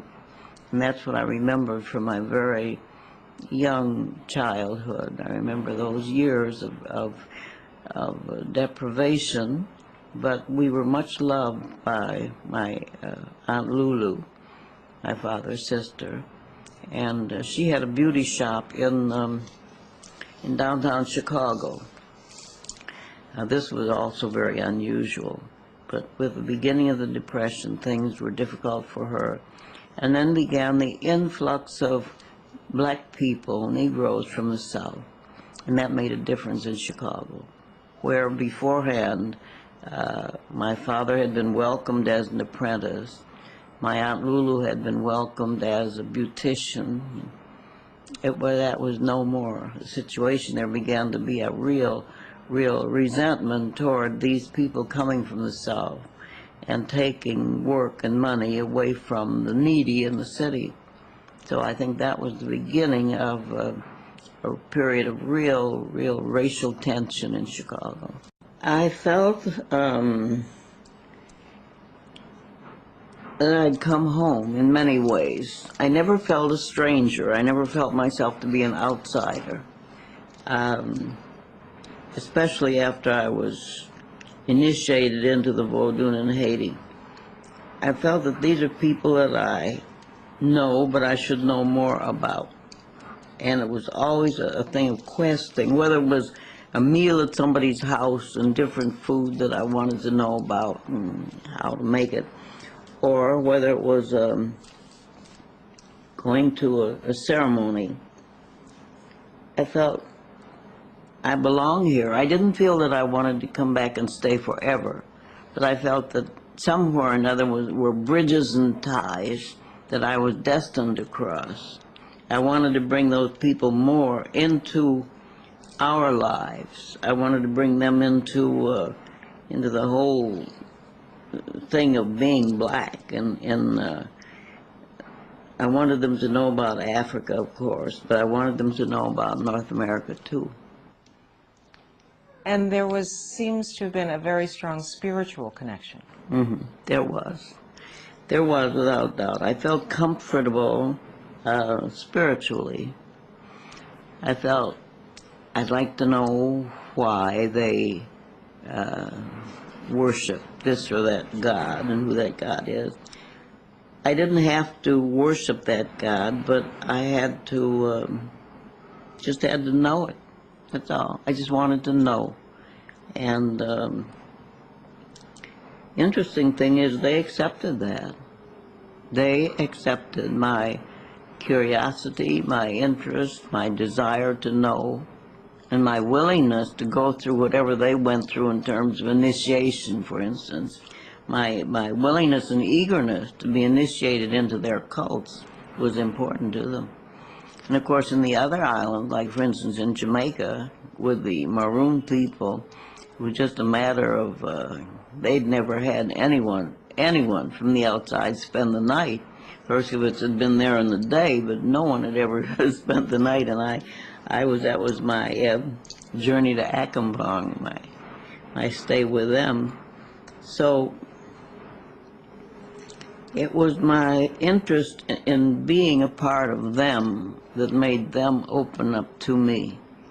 And this has followed me my entire life. With all of this wonderful material, was it very clear to you then exactly what you were going to do with it and how you were going to know? I didn't know. No, I didn't. I wasn't sure that I wouldn't lean more heavily on the academic side. I still had that thing of, because of my brother and because it was a little snobbish, I guess, too, that thing of I ought to be a better scholar. Then it dawned on me after many years that I was not only a scholar, I was an innovator. And that gave me such a, really, it was like a whole new life to know that I had brought things to this point. And that's when I think I began to enjoy my mature life. I really did, and I still do. It's good to know that something needed to be done and that you did it. And with me, it was good to know that these people needed to know more about themselves, and the world needed to know more about them. And those things I was able to do, and I felt very accomplished in doing them.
Greetings.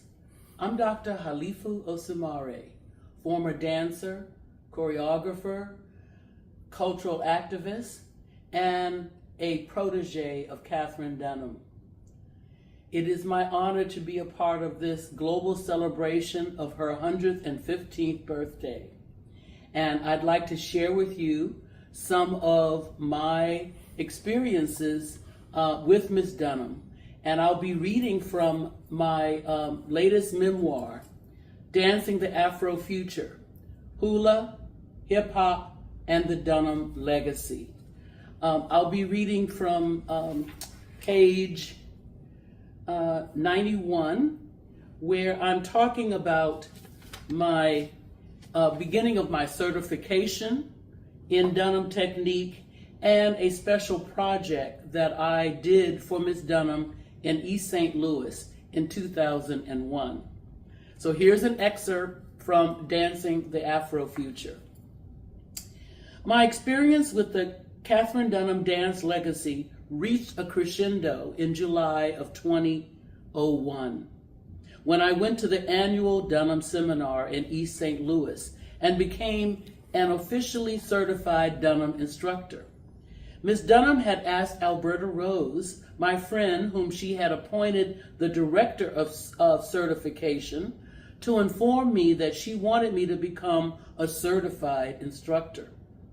I had avoided taking on that status because it meant becoming involved with the inevitable politics within East St. Louis Dunham scene. After producing the 1989 Dunham Stanford residency and the 1994 Dunham Hawaii residency that I did along with Cleo Parker Robinson, my dedication to Ms. Dunham and her legacy was apparent, and I felt that I did not need the outward validation of certification. But when I heard Ms. Dunham say she wanted to sign my certificate, I knew it was my personal call from her, from the master.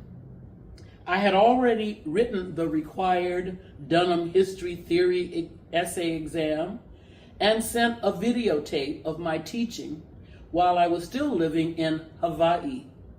But the certification committee Alberta had formed asked that as my final requirement, I teach a class on site during that seminar for observation. Ms. Dunham, at 92 years old, was in rare form at that 2001 Dunham Technique seminar. She taught her master classes each week, demonstrating to the drummers what she wanted rhythmically and giving us continual pearls of wisdom. Quote, "Honesty in motion is what we're after." Quote, "Always use the energy of the drums, even when you're standing waiting to go across the floor." Quote, "Feel the reason to change a movement in your choreography." And the unforgettable adage that she gave us: "We have more access to the danger around us, but less protection. Knowledge of self is your only protection." End quote. These gems of dance and human insight were a part of the incomparable Dunham experience, and I was proud to become a certified carrier of her holistic approach to the art of dance and living, Dunham technique as a way of life. While I was in St. Louis that year, Ms. Dunham insisted I teach and perform hula as my newly acquired dance form from my 7 years of living in Hawaii and dancing with Kumuhula Ehulani Stephanie's halau. During the master class, she coaxed me to the front to teach a few of the basic steps of hula to students attending from all over the country and from abroad. She was demonstrating through me that Dunham Technique's foundation is an anthropological approach to dance, and the Dunham dancer must avail herself to all available dance cultures. At the closing seminar showcase, I performed Ke Ha'alapuna, my favorite Pele dance with my uli uli rattle. I was dressed in full regalia from my hula uniki, or graduation, and as I was performing the sacred hula, kahiko, for the East St. Louis packed auditorium, I felt I was carrying on the tradition of one of Ms. Dunham's central theories, intercultural communication. I was embodying Hawaiian culture, showing its deep reverence for its powerful volcano goddess. And as I bowed after the performance, I noticed Ms. Dunham's wry smile. I knew I was truly dancing the Dunham legacy. Now, after the 2001 seminar, Ms. Dunham had Janelle Stovall, her administrative assistant, establish a week-long hula workshop for me at the children's workshop next to the Dunham Museum in East St. Louis. I was hired to offer a 5-day program at the Dunham's Children Workshop.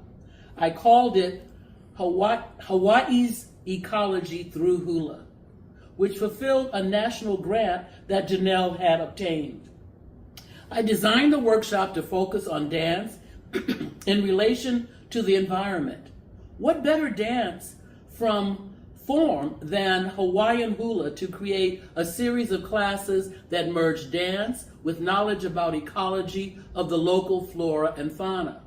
Janelle had written me during my transition from Hawaii to Ohio, where I was now living, and about conceiving dance classes with an ecological focus. The Los Angeles dance scholar, Katherine Scotty Scott, was also hired as my assistant for that project. Now, the problem was East St. Louis was not Hawaii.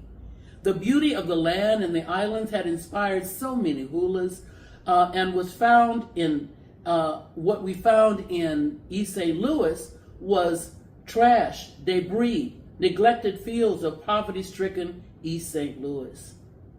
Teaching the potent relationship between dance and the land was not going to be an easy task there. I saw my Hawaiian Ecology Through Hula workshop as a continuation of the East St. Louis creative experience that Katherine Dunham first established in the late 60s, the Performing Arts Training Center. But the obstacles she faced are still a part of that city. The crumbling Katherine Dunham buildings reflected East St. Louis surrounding context, except for her important redeeming elements of hope, optimism, and a vision supplied by her dogged tenacity, and of course with Janelle Stovall and her small staff. Just as Ms. Dunham's spirit in East St. Louis did, we prevailed, and the hula workshop was a resounding success. The 12 young Black girls, ages 6 through 13, they learned personal discipline and their own personal Black beauty, and the way to find beauty even in their environment. My methodology for success with the children's workshop was emphasizing hula discipline that I had learned in my study of hula. I stressed discipline as the key to accomplishing any goals while emphasizing that one can find beauty in the face of seeming ugliness. The girls learned the ability to tell their story with dance through cooperating with each other while performing each task that I gave them at hand. I showed them that even in the overgrown, junky, abandoned fields where people had thrown trash, there was beauty to be found among the growing volunteer weeds. And we picked those weeds to make their leis for our culminating performance. They were amazed to find this beauty in what they thought was only ugliness, and they began to understand nature in a different kind of way. We had a final performance for their families and community members on the outdoor platform stage behind the Dunham Museum. They danced Na Wili Wili, about a beautiful bay on the Big Island. They wore wrapped Hawaiian cloth, head leis, wrist leis, and they had made all of them themselves, from the excursion into that field of weeds. The children received and appreciated the human qualities that I taught them through hula. They shone like true princesses, like flowers in a field of weeds, hope in the midst of despair. My Hawaiian ecology through hula became another link in the long chain of arts projects generated by Ms. Dunham's philosophy of socialization through the arts. And that's just one of the many things that I gained from my mentorship with Katherine Dunham, one of the great humanitarians and artists of the 20th and 21st century. I wish her all the best as an ancestor, and I know that she is looking down upon all of us. I Bashe Egun, Katherine Dunham.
And I'm going to be doing a dance class with you today. This is not a spectator sport, so I hope that you're going to dance along. Shortly, I hope to be joined by my daughter, who will do some demonstrating, and so that I can have a live body to work with. And we're going to go ahead and get started. I guess I need to do a little sound check here.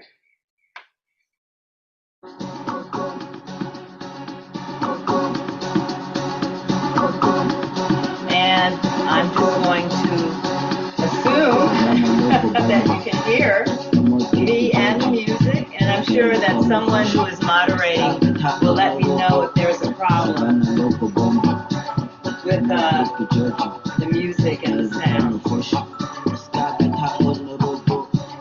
Okay.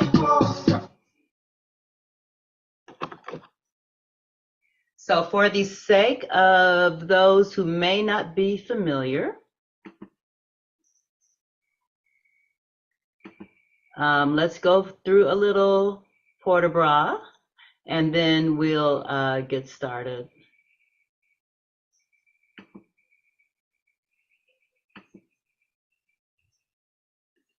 I'm just trying to improve my view here.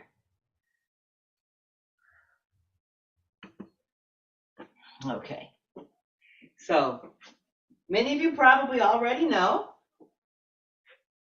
the Dunham positions. First of all, I'm going to start with a Dunham first, which originates from, or can originate from, a ballet first, a gentle turnout from the pelvis, weight on the balls of the feet, turn the feet parallel, and the hands are placed at the tops of the thighs, not too close, elbows out to the side, and keeping the chest lifted.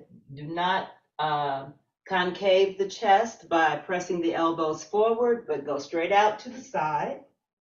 So we have low presentation, middle presentation, high presentation. Can you see my hands? I hope. Second position, we're going to go back to middle and then low. We're going to do some breathing, some port de bras, then some pliés and stretches to get us started. So let's just start with some breaths. Start with some nice deep breathing. We're going to breathe in 4 counts through the nose and exhale, 4 counts through the mouth. So everyone just relax your arms. You can relax your body for right now. And let's just do some nice breathing to get ourselves in the mood and get oxygen into our bodies and get our muscles ready to move. 5, 6, 7, 8. And breathe in. 2, 3, 4. And exhale. 6, 7, 8. And breathe in. And exhale. And breathe in. And exhale. And breathe in. And exhale. Let's go to low presentation. Breathe in, change. And exhale. And breathe in. And exhale. And in. And exhale. Back to middle, breathe in. And exhale. Back to low presentation, breathe in. And exhale. Now the pattern we're going to take is plie and stretch. And on the stretch, the arms change. And plie, 2, 3, 4, and stretch. 2, 3, 4, and plie. Arms change position on the straightening. 6, 7, 8, and plie. 2, 3, 4, and 5, 6, 7. Here we go. And plie. 2, 3, 4. Change position. 6, 7, 8, and plie. 2, 3, 4. Middle presentation. 7, 8, and plie. 2, 3, 4, and high. 6, 7. Now 2 second plie. 2, 3, 4. Second position. 6, 7, 8, and plie. 2, 3, 4. Middle. 6, 7, 8, and plie. 2, 3, 4, and 5, 6, 7, 8. We're going to do that one more time, and I'm going to give myself a correction and maybe a correction for the rest of you. Take all of your counts. Let's make these plies juicy. So 4 counts to plie, and everything moves at the same time. 4 counts. Take all of your counts to straighten. All of your counts to plie. By the way, I have a screen over here. That's why I'm looking that way. And stretch. So I'm sorry if sometimes I'm not looking straight at you. It's because there's a larger screen over here. Okay, and I apologize for that. All of your counts and stretch. And take all of your counts and stretch. Here we go. Let's do this with some nice music. Also, I might want to introduce the inverted positions. So, inverted, if you're in low presentation, you're going to bring the elbows next to you. Arms are parallel to each other. That's the inverted position. When you are in flat back, this inverted position is elongated. So you don't want to have, this puts pressure in your shoulder blades, and you want to elongate the arm when you're in flat back. But this is still a Dunham arm position. So if let me go through the inverted positions. So if we're in low presentation, inverted low presentation. Now come to middle. Now when you invert, arms are parallel to each other. And there are various levels of that middle inverted position. High presentation, invert, arms are parallel to each other. We sometimes take a little high release with that high presentation, inverted presentation. Now let's open to second position. Invert. You see this arm all over the place. Back to middle, invert, and low. Okay.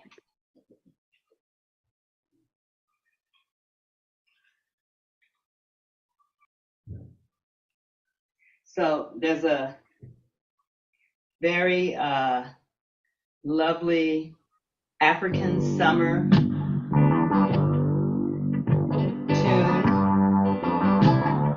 that I want to use for this exercise. So your count will be 1, 2, 3, 4. So it's slow moving. Milk those plies, milk the arms. Here we go. Low presentation. Plie. 2, 3, 4, and change. 6, 7, 8, and plie. 2, 3, 4. Go to high presentation. 7, 8, and plie. 2, 3, 4, and transition. 7, 8, and plie. 2, 3, 4, change. 6, 7, 8, and plie. 2, nice plie. Press the low presentation.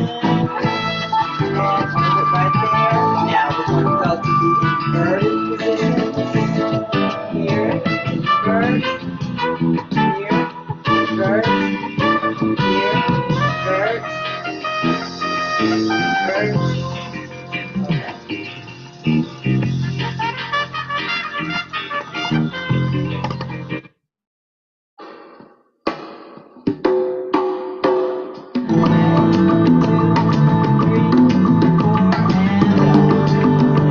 I decided to change the music because the music changes a little bit and it's kind of hard to follow the pattern. So, plie 2, 3, 4, and change. 6, 7, 8. So now when we plie, we're going to invert. 3, 4, straighten and change. 7, 8. Plie, invert.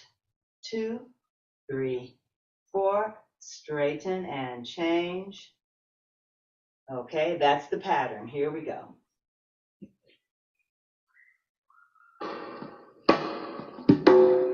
So we have a 1, 2, 3,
Okay, I sprung this on you.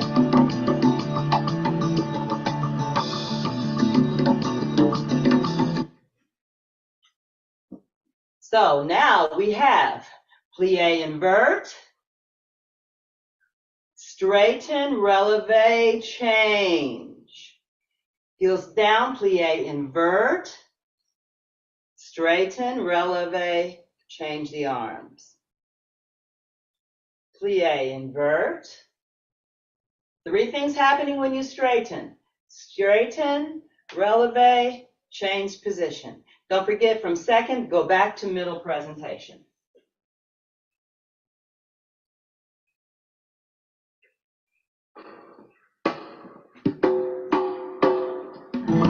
Dunham first.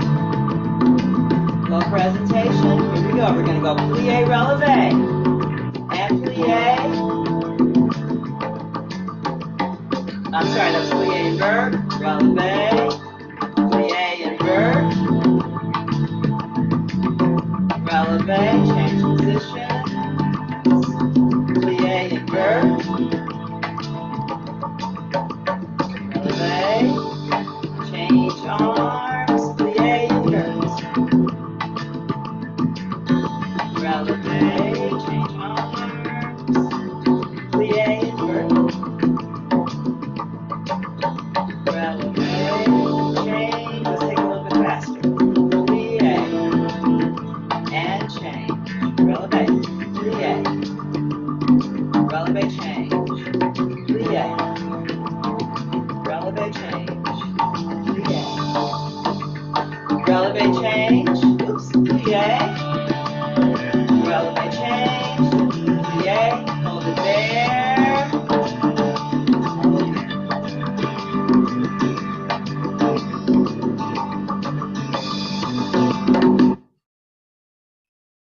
Let's get moving. Let's get our blood flowing with something fun. So the pattern is going to be, I will mirror you. So this is your right, this is your left, I hope.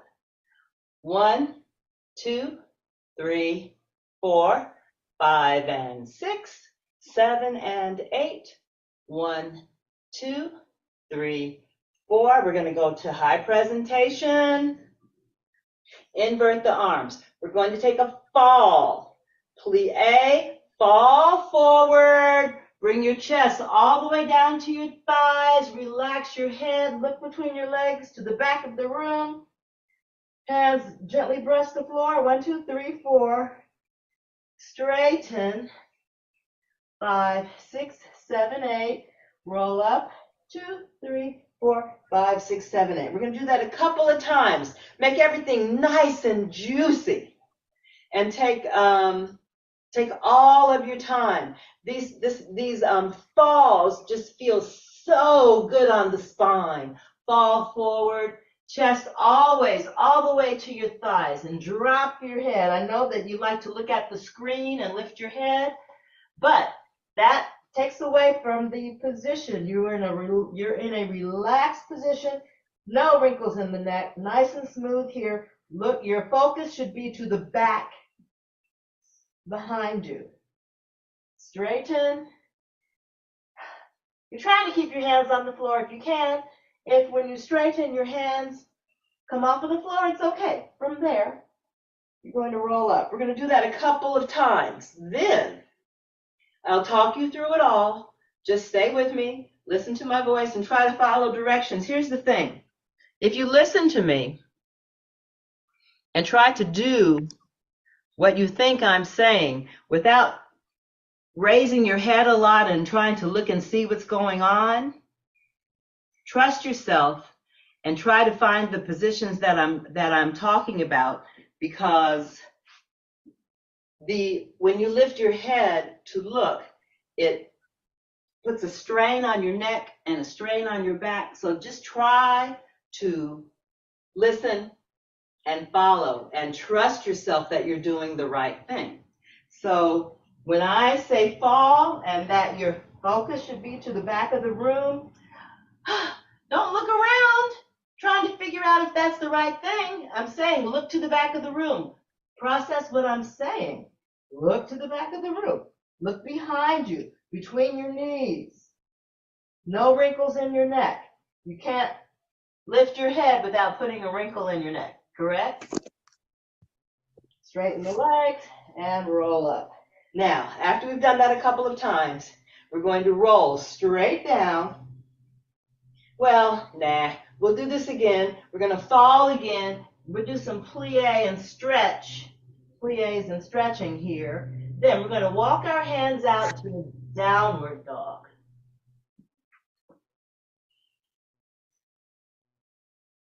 As best as you can. Press your back flat. So you're working on the flat back here. We're going to press your right heel and your left. Do a tread. Walk the dog, right and left. Try to get your heels all the way to the floor every time. Then, releves. Up and down 8 times. Then, flatten yourself out to a plank, straight arm plank. And if you're able, lower yourself to the floor. And we're just going to do 1 push-up. So from here, push up, lift your hips, walk your hands back. Bend your knees if you have to get your hands back. And we're going to roll up. Okay. I will talk you through it all. Don't worry. And trust yourself. So try not to turn your head,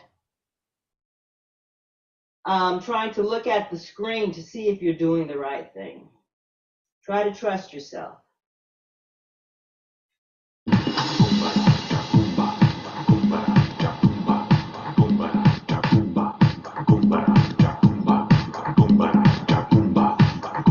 Okay, Dunham first. Reaching up. 5, 6, 7, 8. 1, 2, 3, 4. 1, 2, 3. 1, 2, 3. 1, 2, 3, 4. High presentation. Invert the arms. Fall. 1, 2, 3, 4. Drop your head. Look back of the room. Straighten your legs. Roll up. 2, 3, 4, 5, 6. Let's do that again. Reach up. 1, 2, 3, 4, 5, and 6, 7, and 8. 1, 2, 3, 4. High presentation. Invert the arms. Fall. 1, 2, 3, 4, 5. Drop your hands. Straighten your legs. Roll up. Chin to your chest.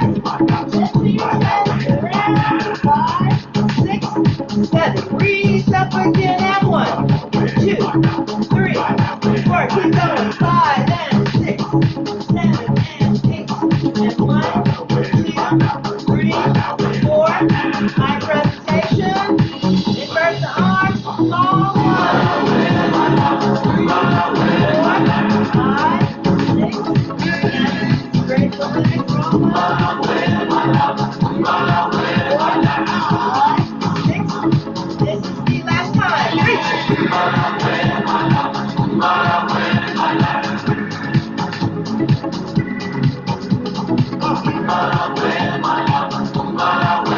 High presentation.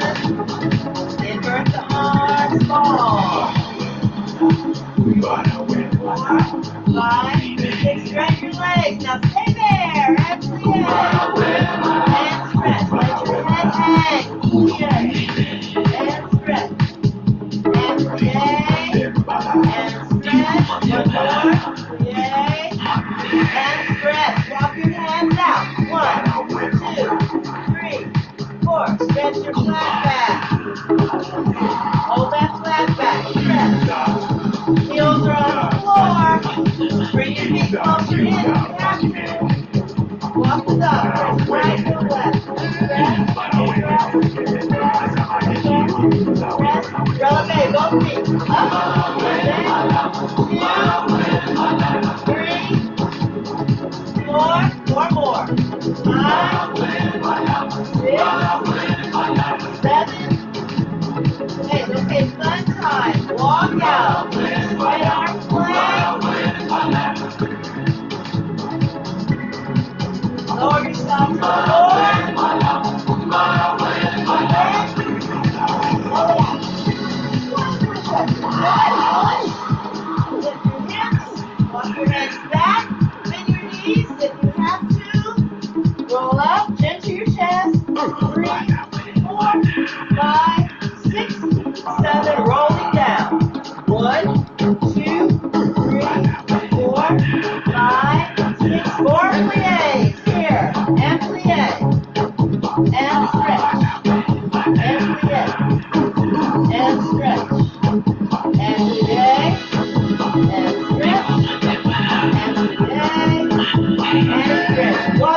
up and down, and up, and down.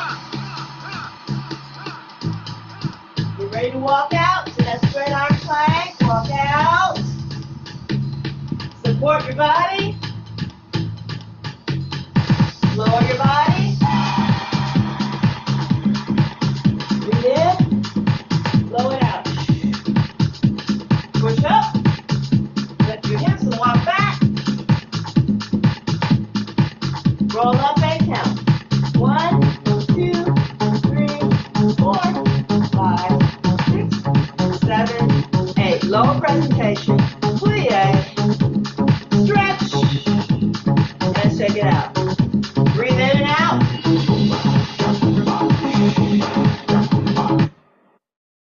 And in and out again. And let's do some isolations. I like to have fun with my isolations. So, I have a foot pattern. Step, touch, step, touch, step, together, step, touch. Hopefully that's your right. Step, touch, step, touch, step, together, step, touch. So, with that, you can dance it a little.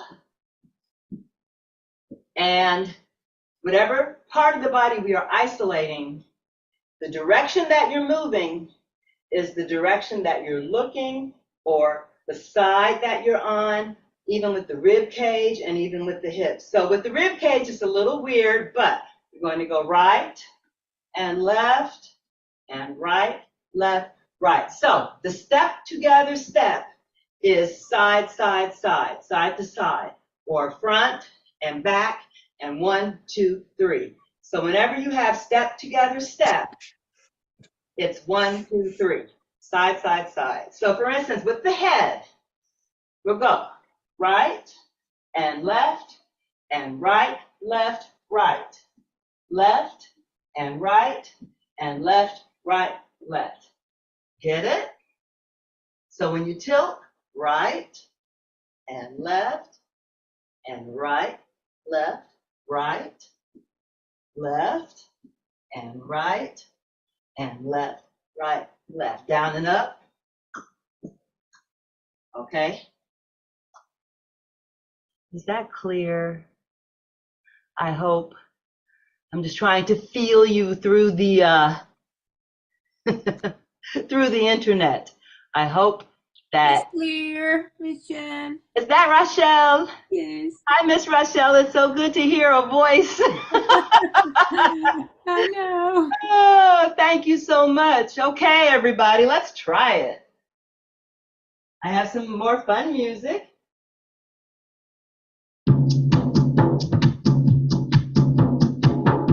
It's a little fast, but that keeps it interesting, right?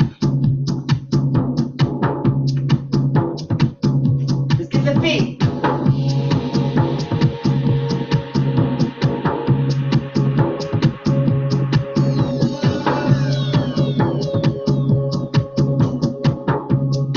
Starting with the head, looking, profile, right, left. 1, 2, 3. Again.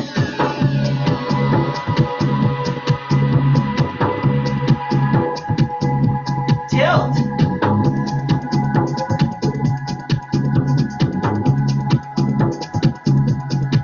Again.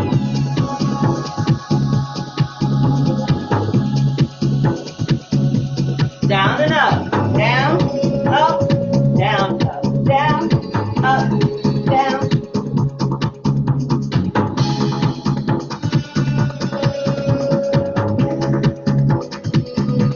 Half circle, so we're going to go half, half, and all the way around. Half, half, all the way around. Again. Get ready for shoulders. Right shoulder. Right, left, right, left, right, left, right. Go forward.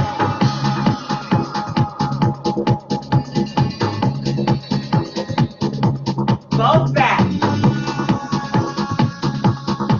Go forward. Again, back.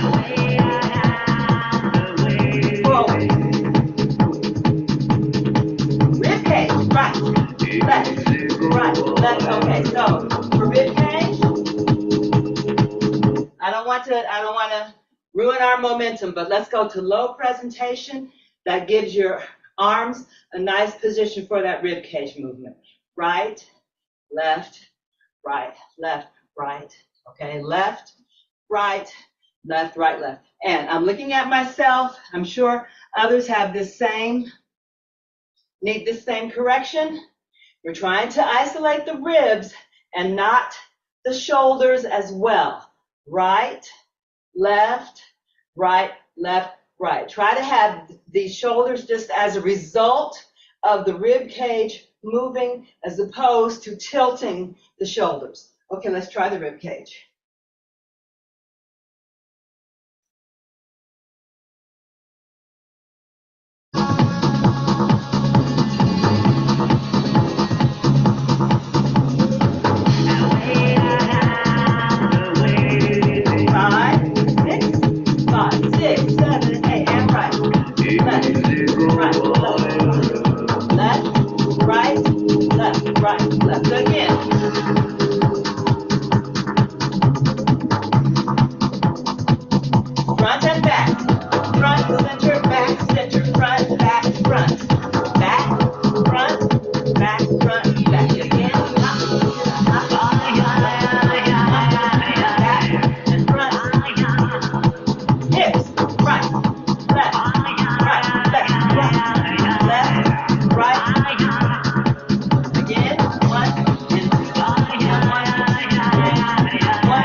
Take a little drinky poo if you need to. I do. I'm in Southern California, by the way. I'm actually in the Pasadena-Altadena area, which is basically a suburb of Los Angeles. And I'm just so very, very pleased to be with you.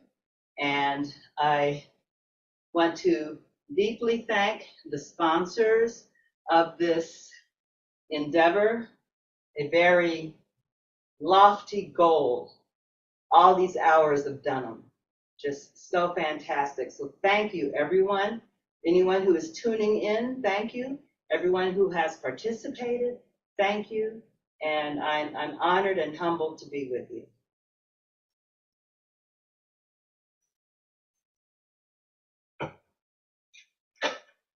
Okay, if you have some sort of support, a bar, a chair, the wall, go ahead and pull it out.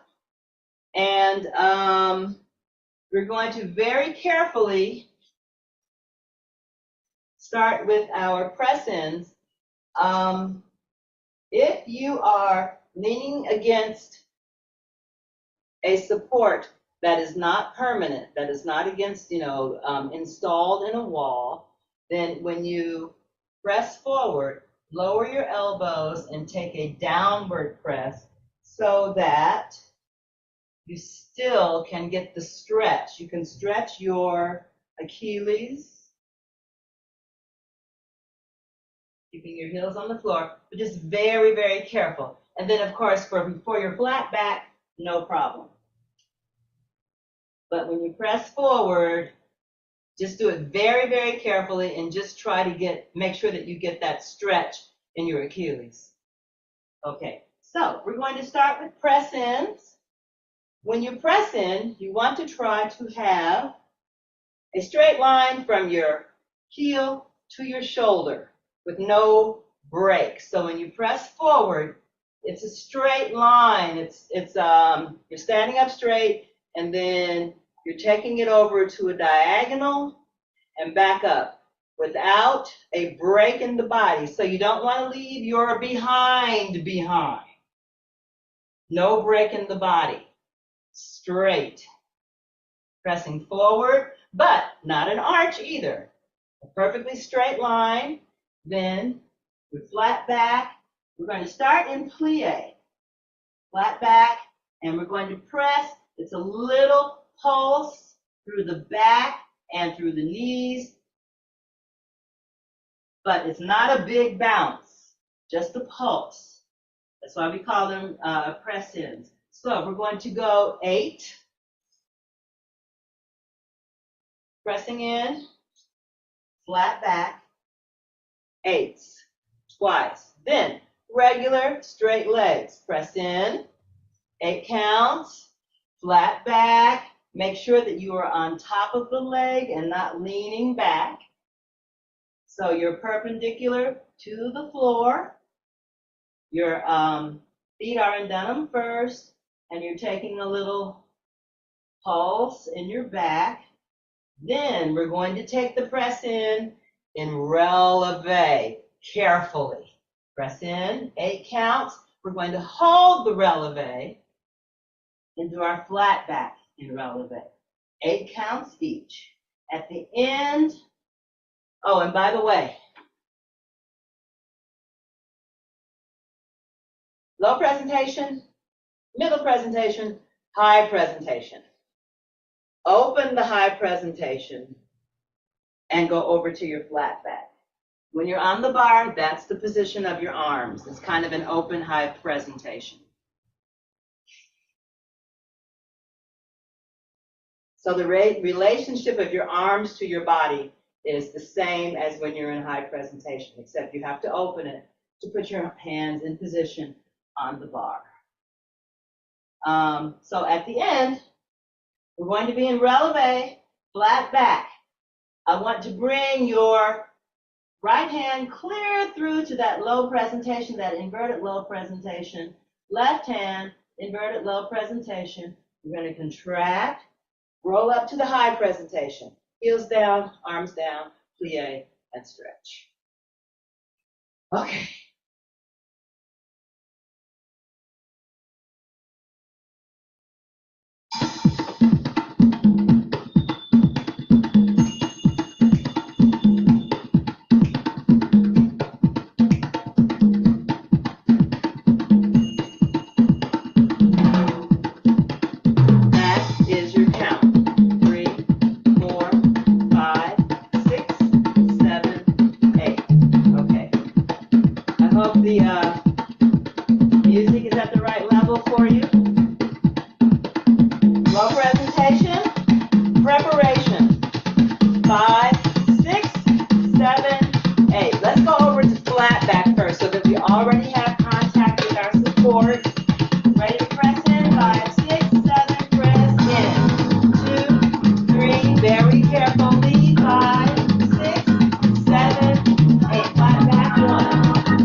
I did say we would start with plies, okay? Not as hard on the body, so plie. We're going to do the 8s, then stretch. My apologies, plies first.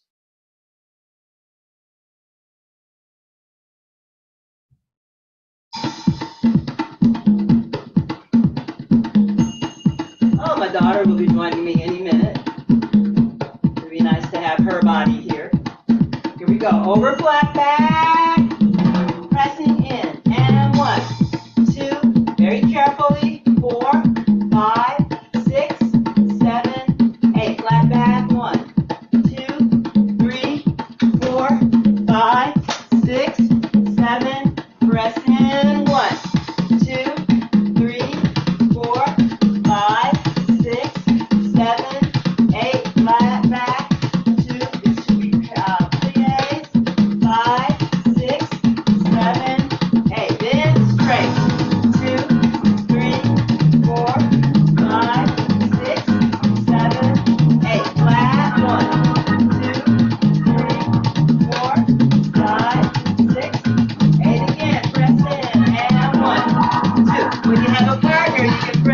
and count and weight yourself. 7, and then basically just 2, 3, 4.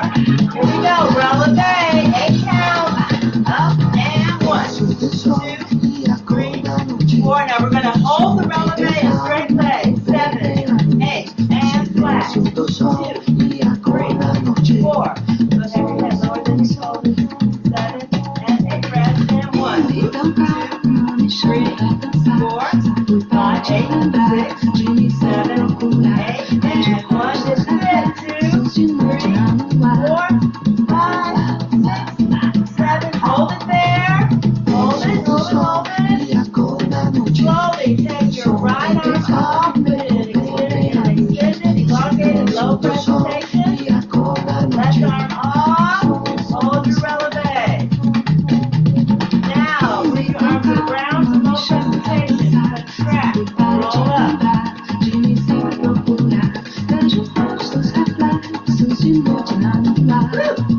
Press up to high presentation. Down. Arms down.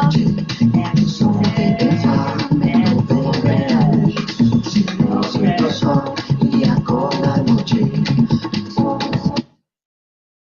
how's everybody feeling? Mwah.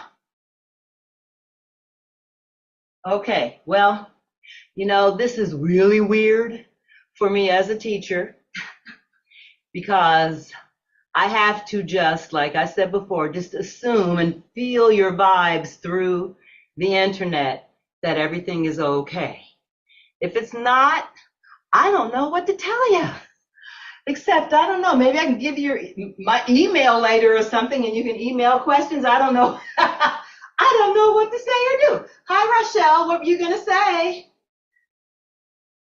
I love you. I love you too. Oh, she's talking to Johanna. I love you, Miss Rochelle. I love you both. I love you too. Okay, heel presses. So we're going to step forward and extend our right foot back. And let's see, let me move this way just a little bit. And you're going to plie the front leg, lower the back heel to the floor. Make sure that you remain parallel. So we're going to press 1 and 2 and 3, all the way to 7. 7, and our change is and 8 and 1, 2 and 3 and 4, 5, 6, 7 and 8. 4 counts, 1, 2, 3 and 4, then 2. So we call this 7-3-1 because in each of the positions or each of the presses you only do 7. You do 1 less than the count, and your change comes on the last count. So if you're a Dunham enthusiast, you all know this, but I can't take the chance that there's someone here who's never heard that before, right? So we're going to take 8, 4, and 2. Then let's turn and work the outside leg. So you can turn and you can turn that way someone's facing front each time.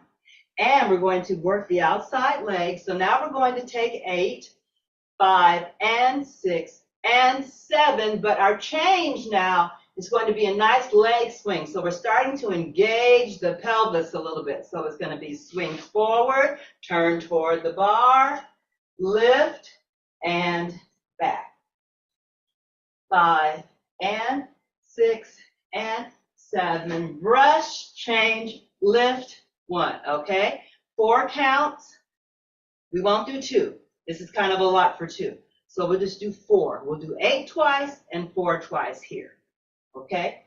Then we'll start working with the legs a little bit more. Now I don't want to have something too fast. We're going to end with the foot to the back on the metatarsal. And that's not a good rhythm. And 3. Okay.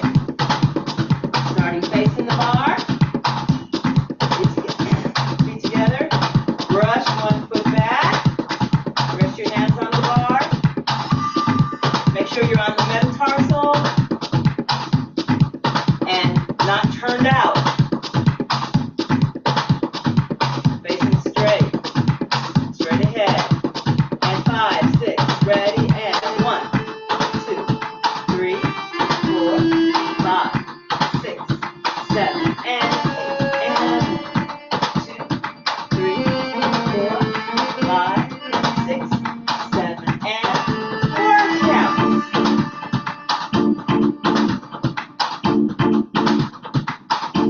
Two counts.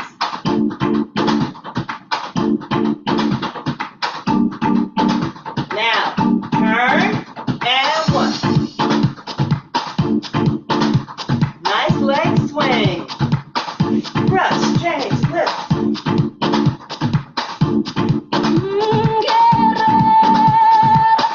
Press, change, 4 counts, twice. 3, and 4, and 1. 2, 3, and again. 1, 2, 3, and 4, and 1, 2, and 4. Brush, feet together. Go presentation. Stretch. Breathe in. And out. Breathe in. And out. Okay. And again. For me. And breathe in. And okay. Let's work our second position. So let's see, I'm going to turn the bar this way. And I'll go ahead and use you if you don't mind. So find your Dunham second, show your process for your Dunham second. If you know where it is, then you can just go out to it. But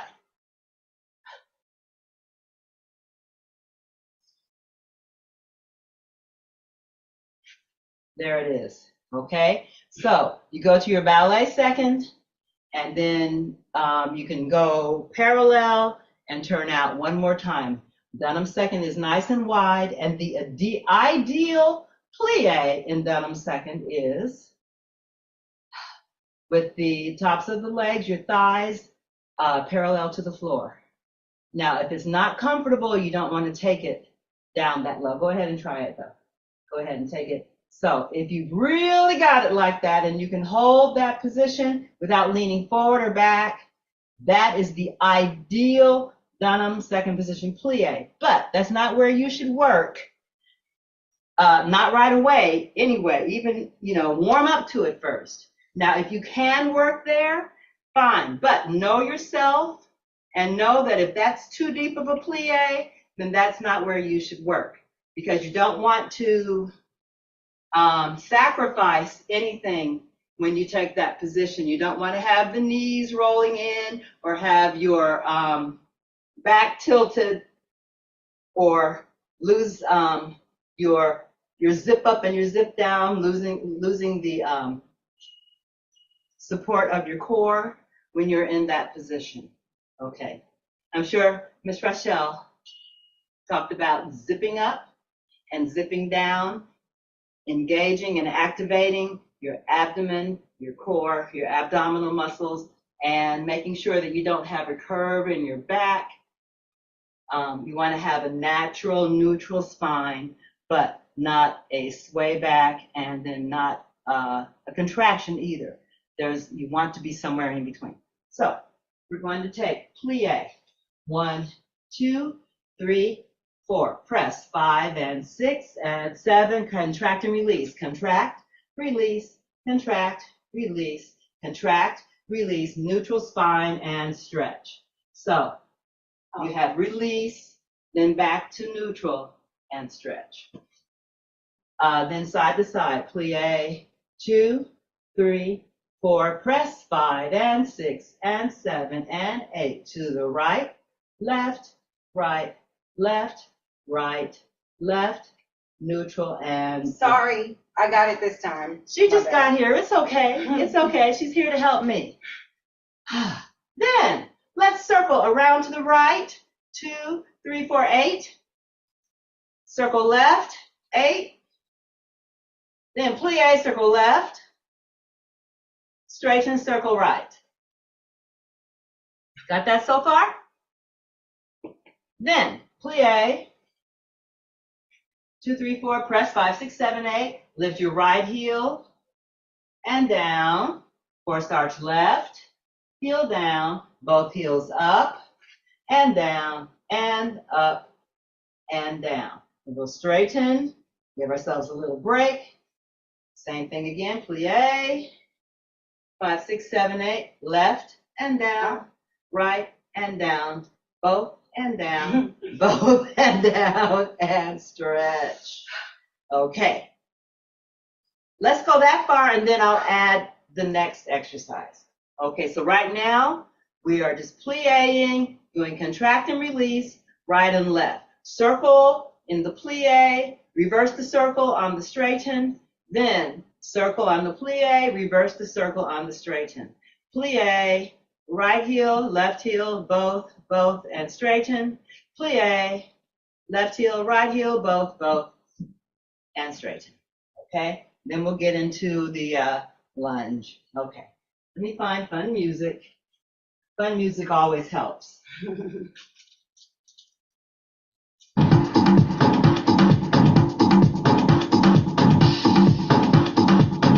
6, 7, and plie. 3, 4, press 6, 7, 8, 1, 2. Okay. Shall we take this half time? Yes. So we'll take 1, 2, 3, 4. Press 5 and 6. Okay. My mistake. 5, 6, 7, 8, and plie. 2, 3, 4, press 5, 6, 7, 8. Contract, release, contract, release, contract, release, neutral spine, and straighten. 1, 2, 3. Don't forget the 3. Press 5, 6, 7, 8. To the right, left, right, left, right, left, center, and straight. Give yourself a little break. 6, 7, and 8. Plie. 1, 2, 3, 4. Press 5, 6, and just made a mistake. Take it right again. Right, left, and right, and left, and right, and left, center, and up. Plie. 1, 2, 3, 4. Press 5, 6. Do the contract and release again. Contract, release, contract, release, contract, release, center, straighten, circle to the right. Oh, take a breath, take a break. Breathe in and out. Okay, here we go.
She wanted to do it again.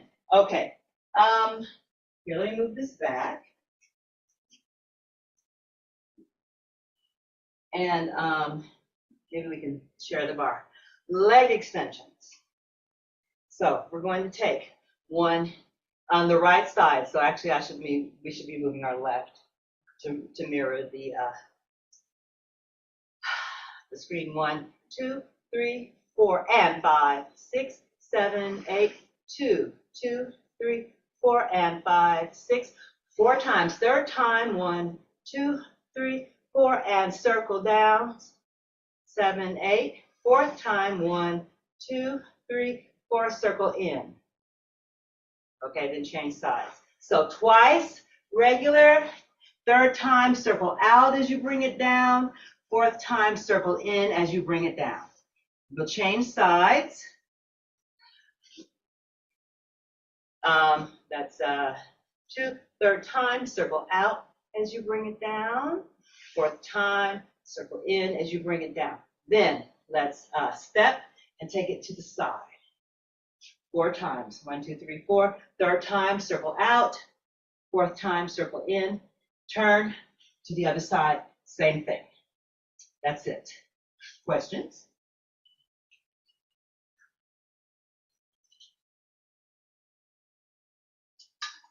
I'll just do it.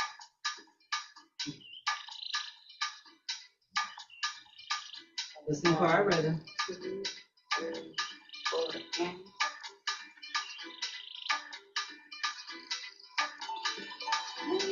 That's too slow.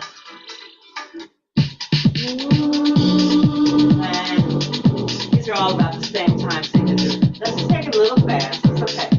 So we have 1, 2, 3, 4, and 5, 6, 7, 8, 2, 2, 3, 4, and 5, 6, 7, 8, 3, 2, 3, 4, and 5, 6, 7, 8, 4, 2, 3, 4, 5, 6, 7, 8. Right leg. 5, 6, 5, 6, ready, and 1, 2, 3, 4, and 5, 6, next on the end, 1, 2, 3, 4, and 5, 6, 7, 8, and 1, 2, 3, 4, circle down, and 1, 2, 3, 4, circle in, change, and 1, 2, 3, 4, and 5, 6, 7, 8, 2, 3, 4, and 5, 6, 7, 8, 3, circle out, and 4, circle in to the side. 2, 3, 4, and 5, 6, 7, 8, 2, 3, and 4. Fast change. 1, and 2, and 3. And 4, and finish. Back to the bar.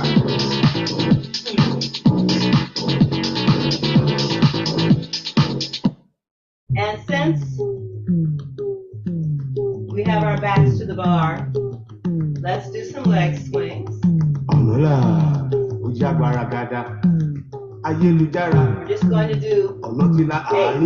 So we're going to brush past the supporting leg, past the supporting foot. Don't get stuck in first position here. Brush past it and lift. Slight turn out. Brush and lift. So we're going to take 1, 2, 3. Let me slow it down. Just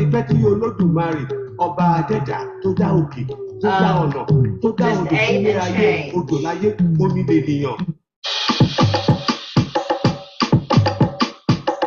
That's a good tempo. 1, 2, 3, 4. Can I be your dance teacher today? 7, 8. Change. 1. Simple as that. Right leg. Now, after you've done right and left, let's turn and do parallel leg swings, front and back, front and back. Now, front, make sure to lift the knee and have the calf, the bottom of the leg. Shoot for parallel. Yeah, no, I'm okay. Shoot for parallel to the floor, but don't have your attitude so elongated that it looks like your leg should be straight and it's just bent.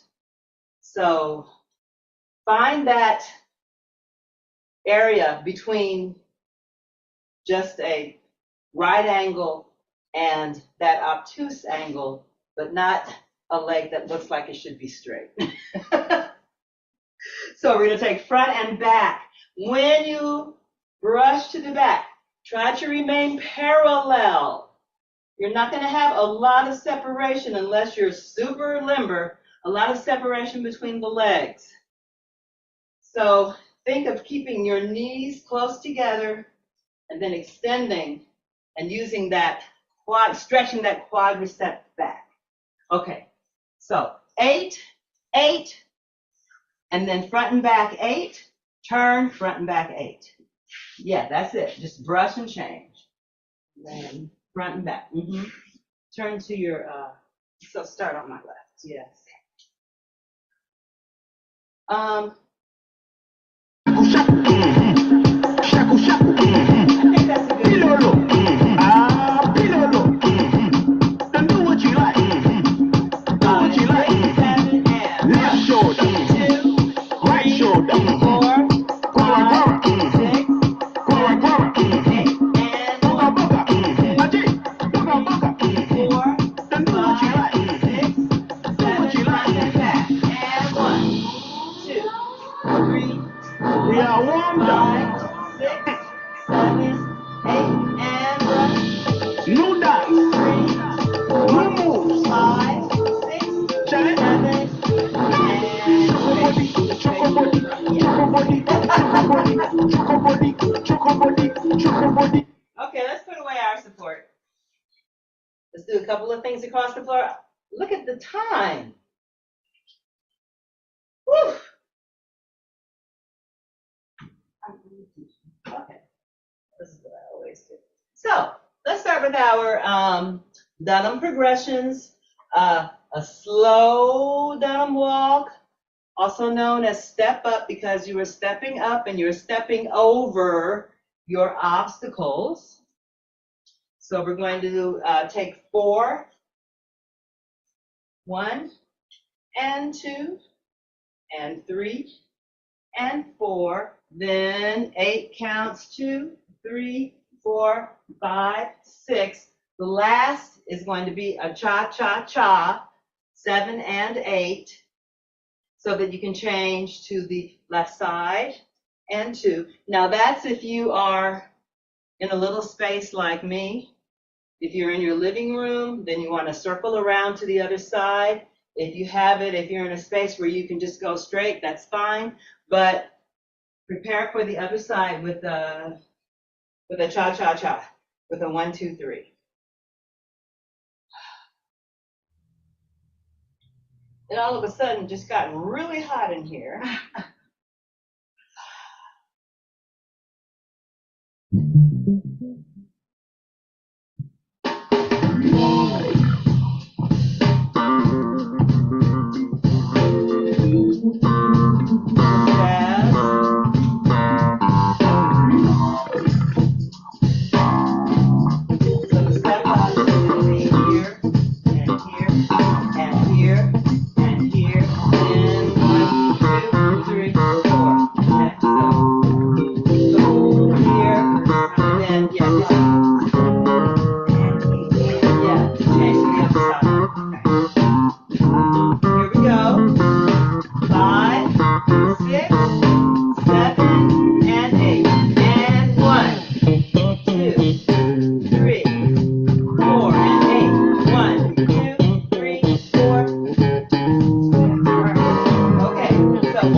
and 2, 3 and 4, 5 and 6, 7, 8. So now to change, it's just step, step.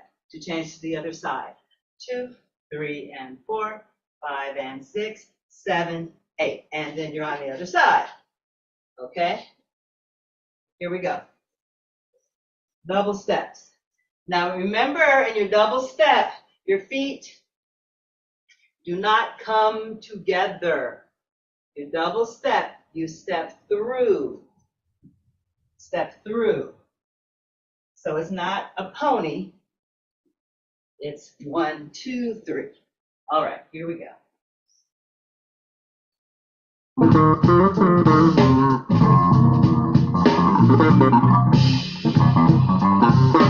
5, 6, 7, 8, and 1 and 2, 3 and 4, 5 and 6, 7, 8, 1 and 2, 3 and 4, 5 and 6, and do it again. 1 and 2, 3 and 4, 5 and 6, 7, 8, 1 and 2, 3 and 4, 5 and 6, 7, 8.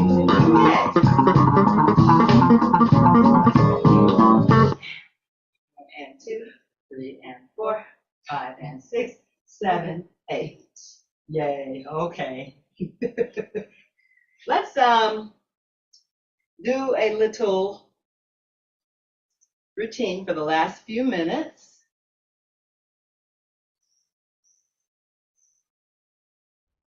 Because the time has flown by. I don't know where it's gone. So let's have a little fun. Starting off with just, I don't know why I love this movement so much, but my kids seem to get into it. I'm going to turn my back so that I can go to the right. So you're going to go 1, 2, 3, and 4. That's the first movement. So you have 5, 6, 7, 8, 1, 2, 3, and 4. 1, 2, 3, and 4, 5, 6. Now, if you can do a little leap into this, you can, or just a little hop. So 1, 2, 3, and 4, 5, 6, 7, 8. Palms are, okay, hands are down, palms are down. Then you flip up on 1. And we're getting into some classic Dunham progressions. Okay, and just putting them into a little routine. So do that much, huh? 1, 3, and 4. Yes, let's do Dunham arms on the turn. Dunham arms on the turn. 5 and 6 and 5, 6, 7, 8. 1, 2, 3, and 4, 5, 6, 7, 8. 1. Beret and turn to your right. No, turn. It's turning. 1, 2, 3, 4, 5, and 6, and 7, and 8. End up front. Okay.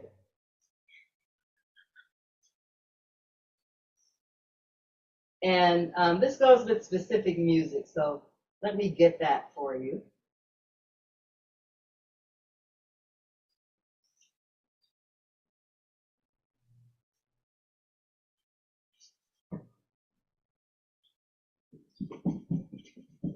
Yes, and work on it.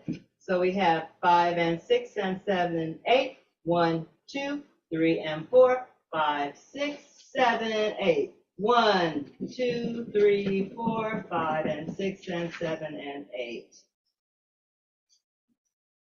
Here it is. Ooh, it's fast. I forgot how fast this is.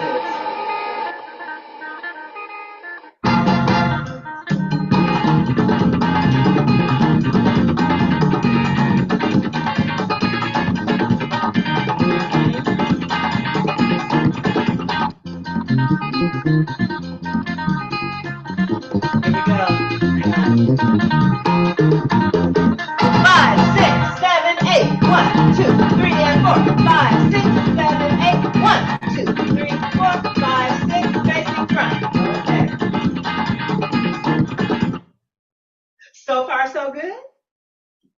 Okay, good for Johanna.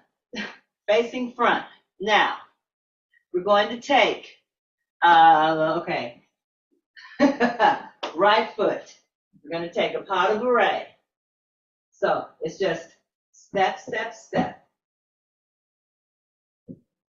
And this is going to be a pirouette. So step, step, step, turn. This way because I started with this. Yes, yes, that's your front. So if you're here, if this is your right, you have 1 and 2. It's just step, step, step. It doesn't have to be backside out. It can be whatever you need it to be. But the arms need to go 1 and 2. So you can even walk 1 and 2. But this is a prep to do a little turn. And this is where I tore up my feet on this carpet. I have cuts on my feet. So pardon my little black socks. We do what we have to do, right? And you be careful. You okay? Yeah. Okay. So you can go 1, 2, 3, or you can do pas de bourrée. 1, 2, 3. Either way, the right foot needs to end up in front. So if I mirror you, 1, 2, 3. Little turn and stop. Turn and stop. Then the same thing again. Take that same foot back. So it looks like this. 1, 2, 3, turn, stop. 1, 2, 3, turn and stop. Now, let's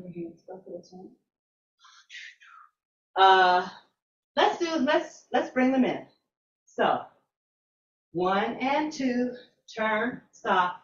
1 and 2. The second turn is a double if you have space and the ability. So I'm doing 1 turn. Just so, you know. So face that way and do it. Pas de bourrée. So just step, step, step, turn and stop, step, step, step, turn and stop. 5 and 6 and 5, 6, ready, and step, step, step, turn, step, step, step, turn. Got it? Let's go that far. The next part is easy. So she says.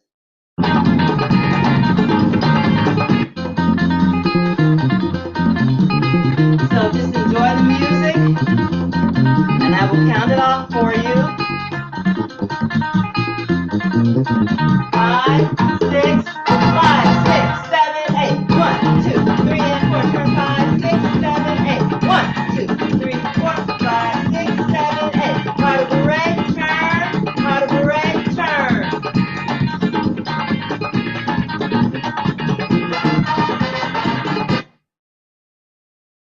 So, pas de bourrée, or just step, step, step. Step, step, step, turn, step, step, step, turn. Next step is from rainforest, cross, back, reach and pull, cross, back, reach and pull. But it's fast. And all of this is going on, okay? 7, 8, and 1, 2, and 3, and 4, 5, 6, 7, 8. Shoulder, back, reach, grab and pull it down. 5 and 6 and 7, 8, and 1, 2, and 3, and 4, 5, 6, and 7, and 8. Top? How's everybody doing? I'm going to feel you through the internet and assume that you were saying, okay, let's go, let's try it.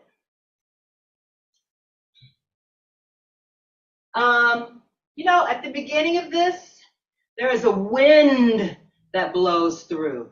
So how about I start this music at the beginning and you let the wind blow you so it's going to go. You're going to take a little hinge back, like it's like you open the door. You actually hear a door opening and the wind blows you back. And you can interpret that any way you want.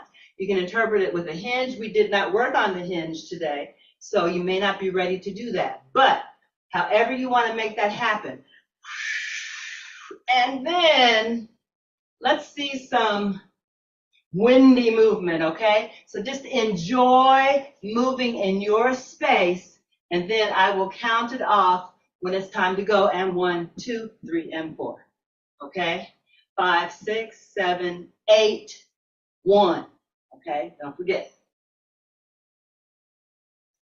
Have fun with it. Okay? Let that wind blow you around. There it is. Hear it?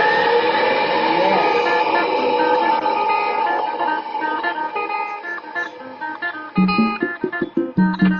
You have lots of time with this. Let the wind blow you.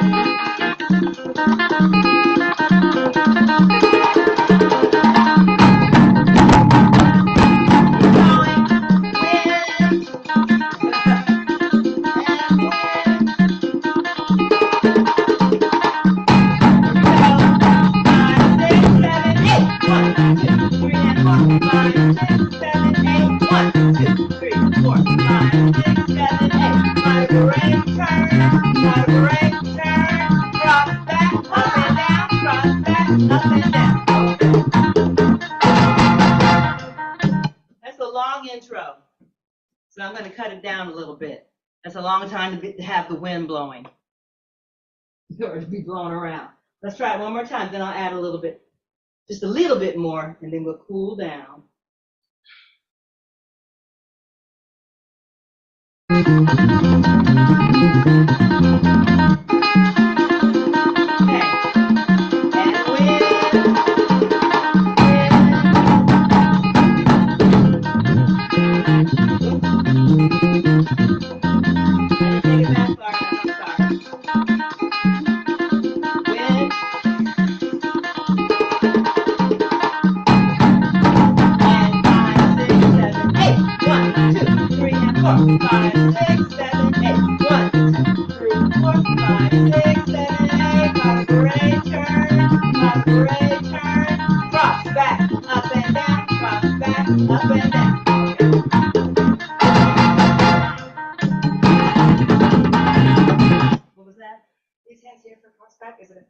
Oh, you know what? I didn't, yeah.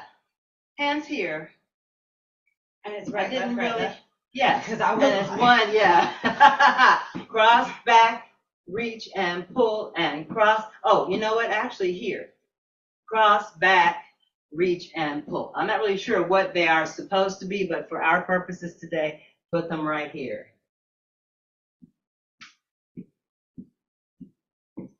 Reach and pull. Now, so this is going right, left, right, left, right, left, right, left. So let's lean to the right. Let's do a little bit of the vocabulary that Ms. Rochelle did earlier if you were in class earlier. So let's take 1, 2, using that hip isolation, 3 and 4, lift, 5 and 6 and 7 and 8.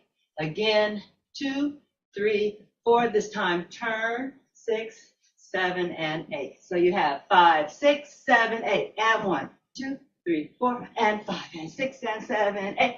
1, 2, 3, 4, 5, and 6, and 7, and 8. And since we're being blown by the wind, let's continue this movement with spiraling arms. Okay, so new part, 5, 6, you just to your right. 5, 6, 7, 8. 1. So. Oh, this is the actual stuff. Yeah. Okay. Let's see. Actually lean to your left. Yes. This is the actual stuff. Yes. No, you're facing the way it actually goes. Okay. So you would have 1, 2, 3, and 4, and 5, 6, 7, 8. Right. Okay. And I'm going to go to my left. 5 and 6 and ready, go. 1, 2, and 3, and 4, 5, 6, and 7, 8. 1, 2, 3, 4, 5, and 6, and 7, and 8. 1, 2, 3, 4, 5 and 6 and 7, 8. 1, 2, 3, 4, 5, 6, 7, 8. Then I'll put a little tag on the end for fun. Okay? I don't know about that. Just another little step at the end. Let's go that far.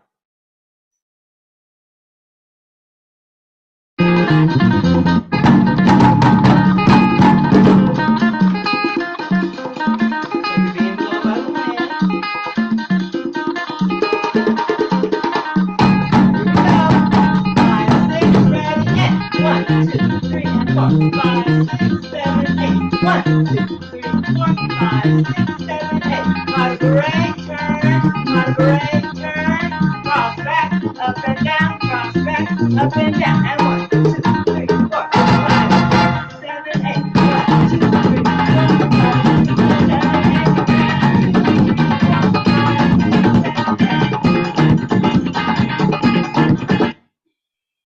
Okay, little fun at the end. 5, 6, 7, 8. Let's do breakaways. So cross and open, cross, open and cross. Open and cross. Now let's take some what I call crazy legs for the kids. 5 and 6 and 7, 8. And 4 and 5 and 6 and 7, 8. So to the right, cross, open, and let's just do the same thing with our hands. Cross, open, crazy legs. 6, 7, 8. Cross, open, 5, 6, 7, 8. Cross, open. You know what? Let's open here. Cross, open, flex foot, plie, heel. Cross, open, and then whatever you want to do with your hands. 5 and 6 and 7, 8. Cross, open, 5 and 6 and 7, 8. Then we'll cool down. From the top, this is it.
Blow it out. Blow it out. Let's do my presentation. Breathe in. Out. Invert, fall. Take your time. All the way down. And let's lift to the flat back and the arms continue their pattern. Flat back. Hold your flat back. Make sure your focus is correct. Plie in flat back. And stretch. And fall again. Plie. Drop your head. Look at the back of the room. Lift your hands all the way up to the high presentation.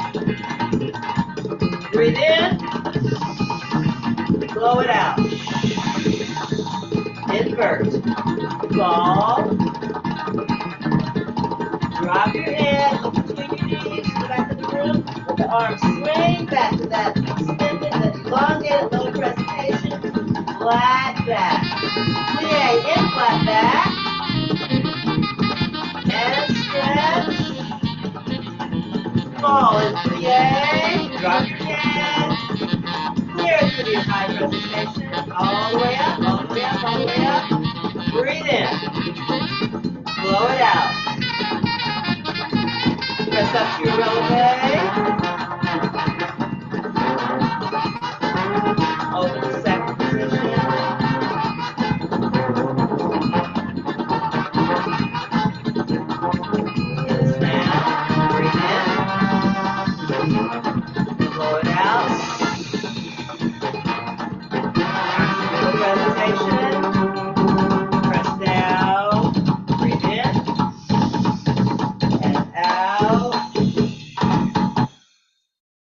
in with the plies that we did before. So we're going to take plie, stretch, and plie. The arms change position on the stretch.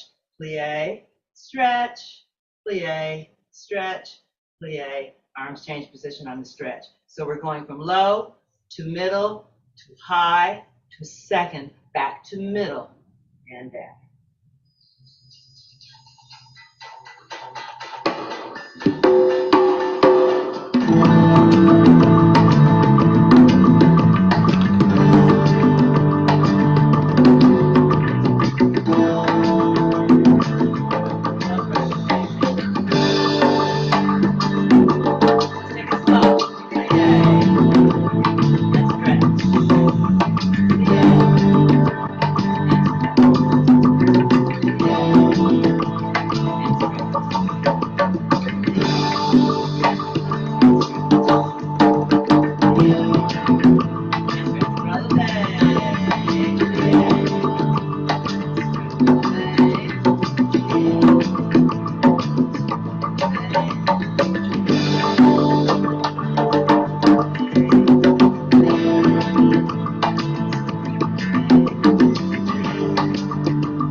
Thank you to my daughter for coming and helping out.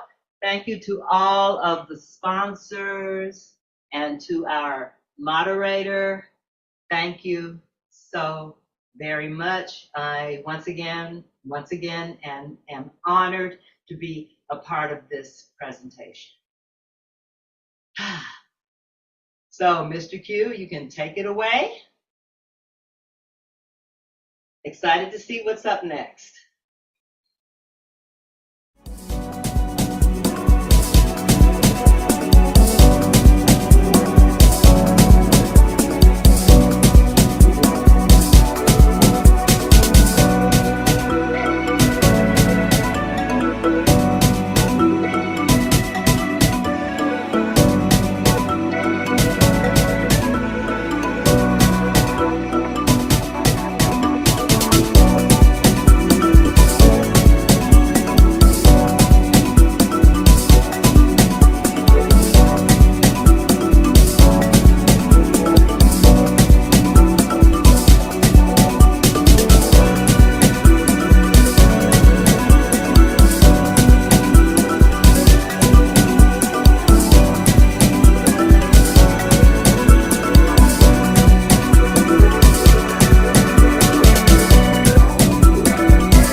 At 96 years old, despite being long confined to a wheelchair, dancer and choreographer Katherine Dunham could still feel the rhythm.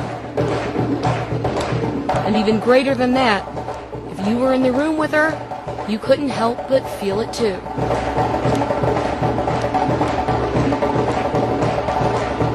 In 2006, Katherine Dunham would have celebrated her 97th birthday. However, she passed away just 1 month before reaching that milestone.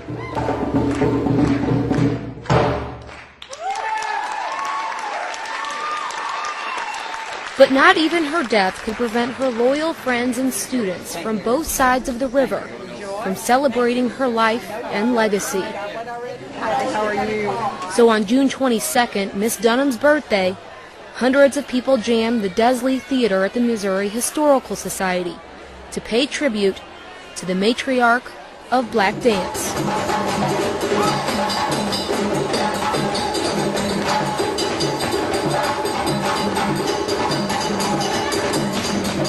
Dunham combined her knowledge of cultural anthropology with dance movements, pioneering dance techniques that launched black dance as an art form in the United States. Her contributions to her craft are immeasurable, but to the people in this auditorium, it was her human nature they were most grateful for. It is indeed an honor to be the mayor of a city that Katherine Dunham chose to live in. She could have lived anywhere in the world, but she chose East St. Louis, and for 35 years I have known her, and I am honored that you have taken the responsibility and the courage, but more importantly, the love to honor her in this way.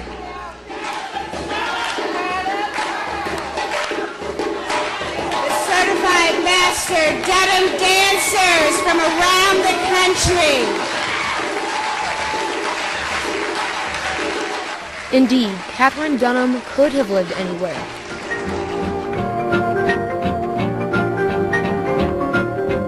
She was a world-renowned choreographer and dancer. You ain't only classy, you are highly selective. She danced on Broadway, in films. She danced her way all over the globe.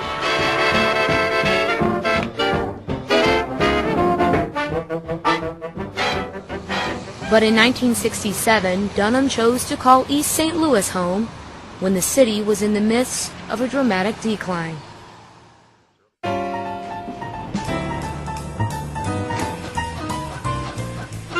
Once it had been the hub of one of America's major industrial and rail centers, with a busy downtown and a diverse population.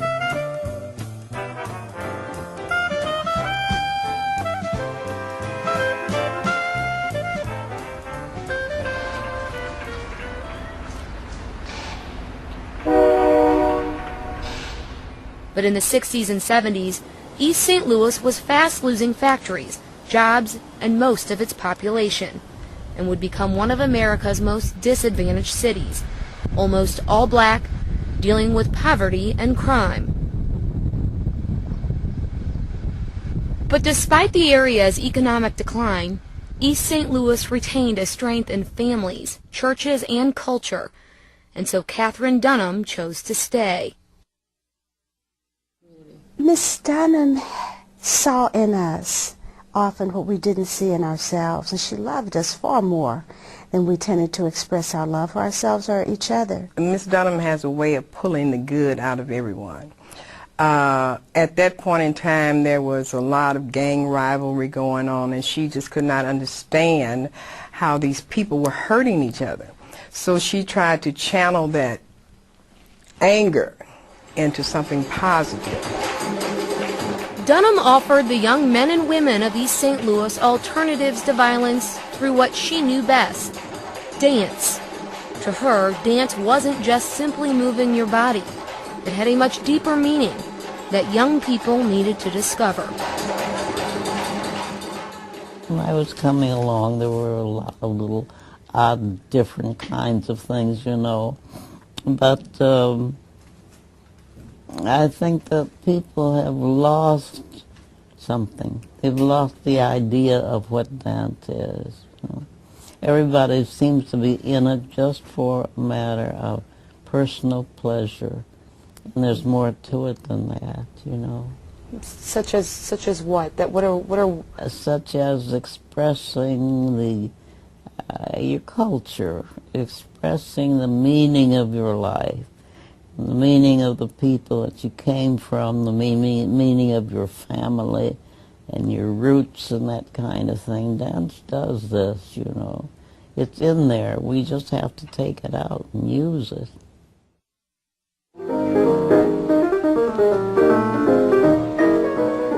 Katherine Dunham was born outside of Chicago in 1909. Her mother died when young Katie was just 4 years old, and for the next few years, she and her older brother Albert Jr. lived with relatives as their father traveled as a salesman.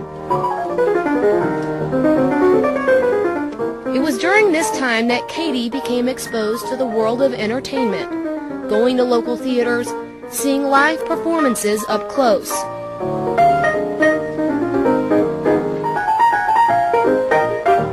Dunham began dancing herself, appearing in various productions, but planned a career as an anthropologist, not a dancer. So in 1928, Dunham enrolled at the University of Chicago. While she worked on her anthropology degree, she did continue to take dance lessons and perform.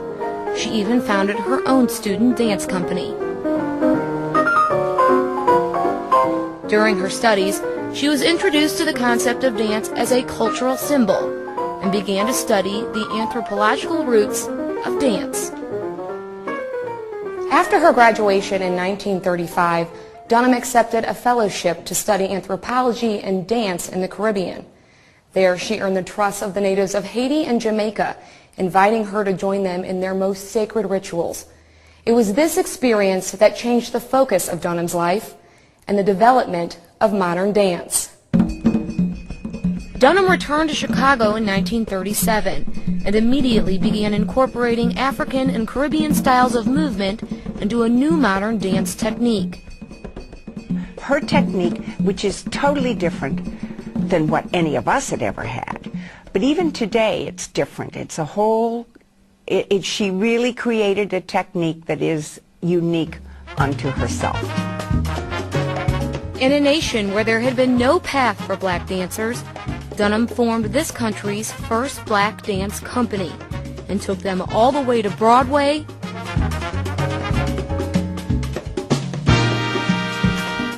and Hollywood. She just got into the center of your body, and I will tell you something. There wasn't one part of your body that didn't move. Not all at once, but you had to separate, you know, from the muscles here to the stomach muscles, to the pelvic muscles, to the hips, to the knees, to the ankles, the head, the arms, the chest. Everything was separated, and that's what I found hard. Doing that, it was like doing, you know, this. It was extraordinary. Katherine Dunham and her dance company received enthusiastic reviews from both critics and audiences. They toured throughout the United States, Latin America, Europe, and Dunham didn't just receive praise for her dancing and choreography. She was recognized as a scholar and anthropologist. She just was interested in other things. This was a very intelligent woman. This was not, as they might say, just a dancer who happened to have a talent as a choreographer. This was a brilliant woman. And you knew that when she was teaching you. It wasn't always about just steps. It was about your soul. And it's a matter of people themselves seeing and knowing what's around them, and understanding them, understanding their own roots. It's very important. Dunham broke down dance barriers, blending her unique dance movements with other genres such as ballet. But she often found herself on the front lines of discrimination, performing in theaters where she herself would not be allowed to buy a ticket. In 1944, at a performance in Louisville, Kentucky, the crowd cheered for more after the curtain closed. But instead of an encore, Dunham announced to the all-white crowd that she and her company would not return until people like her could sit with people like them. And do you realize how hard that must have been? At that time, she was really breaking all kinds of barriers, and she was going out on a limb, and she was putting herself up there, going against the tide. And this was a very difficult time, and she was one of the first.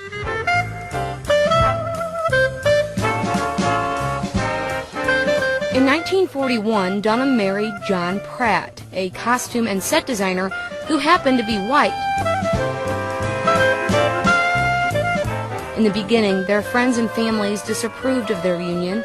Interracial marriages were not common in those days, but the couple's obvious devotion to one another dispelled the negativity. Dunham would only wear costumes designed by her husband, and their collaboration resulted in her exquisite stage presence. In 1952, Pratt and Dunham adopted a daughter, Marie Christine, and Dunham and her new family toured the world with her dance troupe.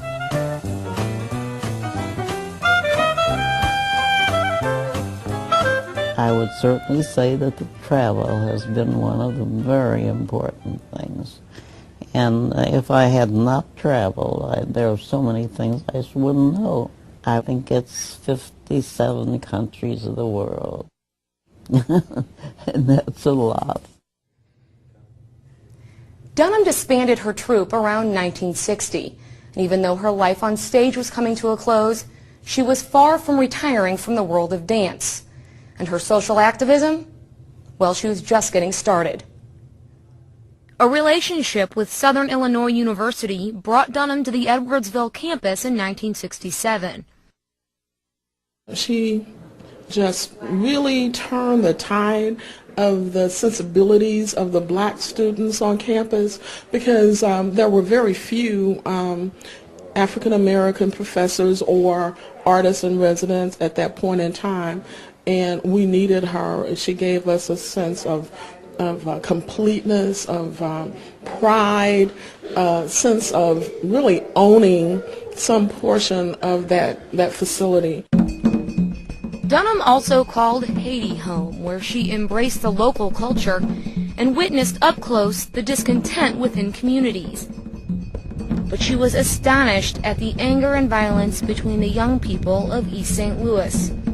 And from that point on, building on the good that did exist there, Dunham sought to change that. She was a catalyst for change, but a magnet that attracted the best in us together in one place. And she never apologized for being in East St. Louis. She just said, come and see and feel what I see and feel, and help me make this grow. To better understand what the streets of East St. Louis were like, to know what she was really up against, Dunham began interacting with younger gang members. On one particular evening, Dunham found herself right in the middle. The police were looking for me because I was being suspected of some of those things of that era. And they arrested me, and they didn't know who she was, and she inquired, and they arrested her. Dunham kept her identity a secret because she wanted to experience how the average black individual was treated while in custody. When her identity was revealed, she was released with an apology, but not before news of her arrest reached the East Coast. She was supposed to be in Carnegie Hall that night for a performance, but they had to announce on stage that she was in jail in East St. Louis. Her arrest did more than just give her an understanding. She gained the trust of the young people, and that gave her the start to make a difference. After I was released from jail, she asked me if I would help her with her program at SIU. Performing Arts Training Center was the first program, and I was willing to help do anything I could. Dunham opened a community-based arts and education program in East St. Louis, offering not just dance and education, but also an outlet. She offered them another way to expression, and it'd be a positive thing. And then there are so many dance formations that actually show different, the way people prepare from different islands and different countries in Africa to prepare for battle. So she taught them movements with meaning, and why, if you fight, why you fight, and give them examples of other cultures and how it was for food, or how it was for land, or how it was for family and my brother, and how they did it with dignity and not vanity. Katherine Dunham didn't just come through East St. Louis, vow to make a difference, and disappear when the going got tough. She planted roots. She and her husband owned a home and other properties.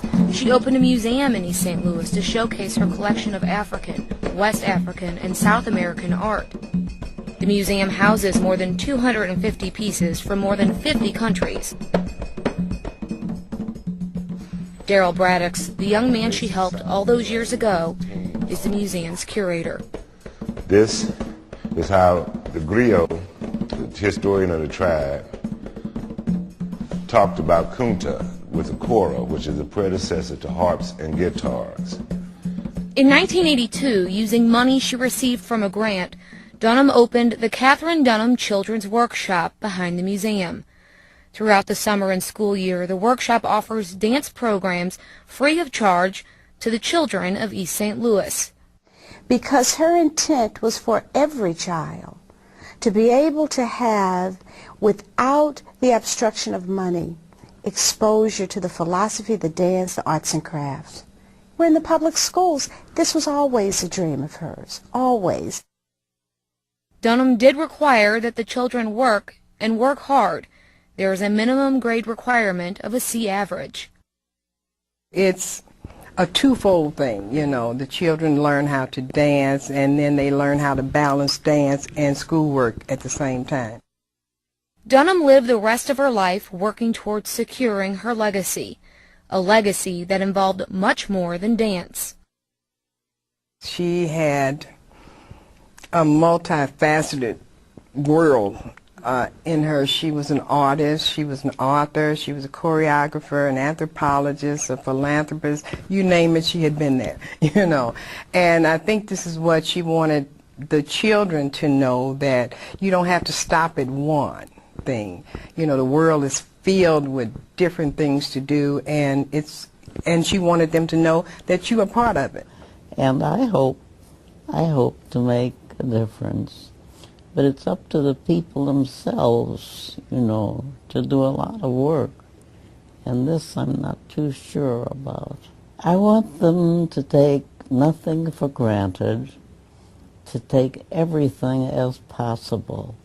And that, I think, is a big problem here, for people to be able to understand that they have it. They just have to use it, you know? And I think we've never really done that. I think if I look at the history of this area, we have never really used everything that we have. Are you sure it's going to be an hour or so? She's going to be here? You got an hour. Okay.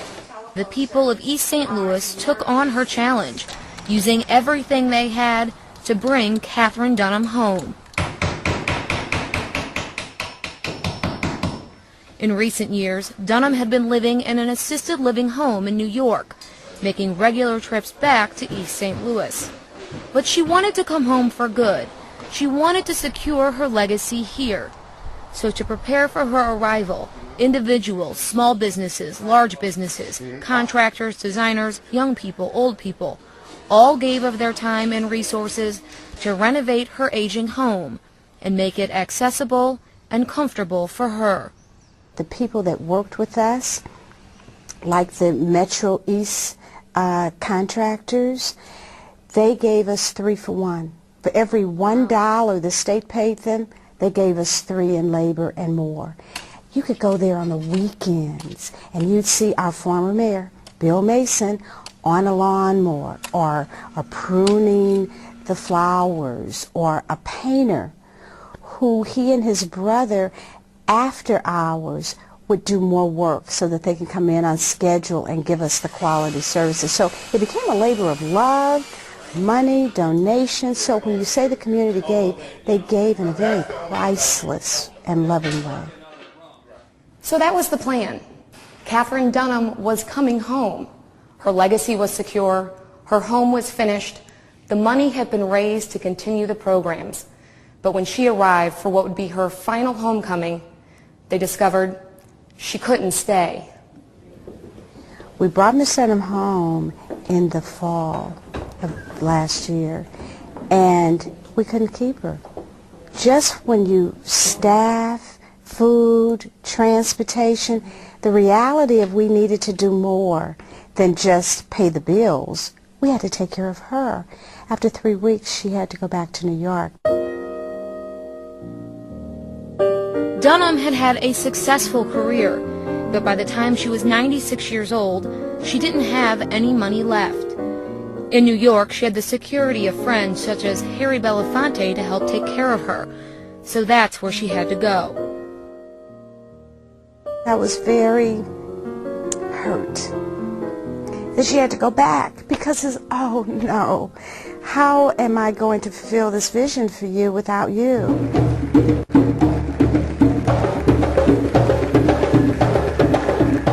But just before she left, she addressed a crowd at SIUE for the last time, and she assured them that she would be back. I knew I'd be back. Just like when I leave, the next, whenever it is I leave, I know I'll be back, you know. And part of the reason I come back is because you all will it. You don't know it even. You don't know that you're bringing me back, but you are. You got a little string of lights here, and a string of lights here, maybe not as strong as this one, but these two get together and they pull on me and I come back. And that's what I intend to keep doing. To ensure that would happen, the people of East St. Louis went back to work again to raise more money. Grants were received for programs, and they had raised enough funds to care for Miss Dunham. Everything was falling into place. She could finally come home. In their last telephone conversation, Charlotte Otley told Dunham they had finally achieved what they had been working so hard for. And she said, Charlotte, there's that again. She was calling me Charlotte. That meant something was happening. She says, I will not be coming home. I said, oh, Miss Dunham, everything's done. And I rattled off this list of everything that was done. And she said, I know. But I wanted you to hear it from me that I will not be coming home.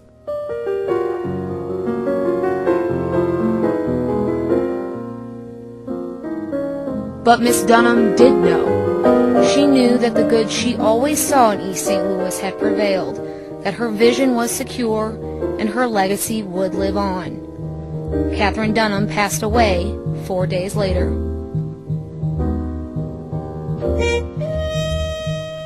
It was such a numb, I think, before I could even cry. On one hand, I felt, God, thank you that she heard and knew that her vision, my task, was done. And that those around her had a level, they had stuck together, and there was an appreciation of her, and the legislative, everything had improved. So I said, let me be thankful for that. And then this whole thing of, so where do we go from here? Because we can't faint. Katherine Dunham affected the lives of so many people in this region, but in her eyes, it was the people here who touched her. She once said that when she was away, it was East St. Louis, Illinois that was missing from her life. But thanks to her legacy, Katherine Dunham will always be in East St. Louis. He got the whole world in his hands, He got the whole world in his hand. He got the whole world in his hand. He got the whole world in his hand. He got the little bitty babies in his hand. He got bitty babies. He got the little bitty babies. He got the whole world in his. Hallelujah.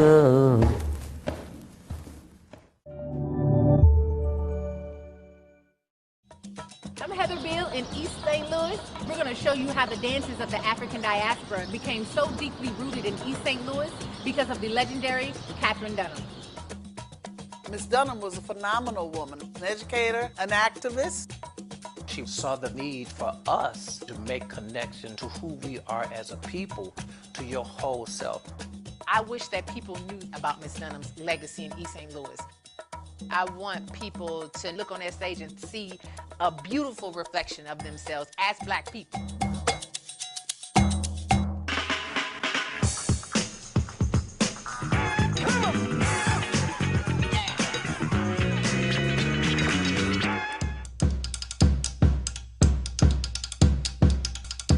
I say I'm from East St. Louis with as much pride as can be. People just take care of themselves versus waiting for resources to the city like they provide the resources to suburbs.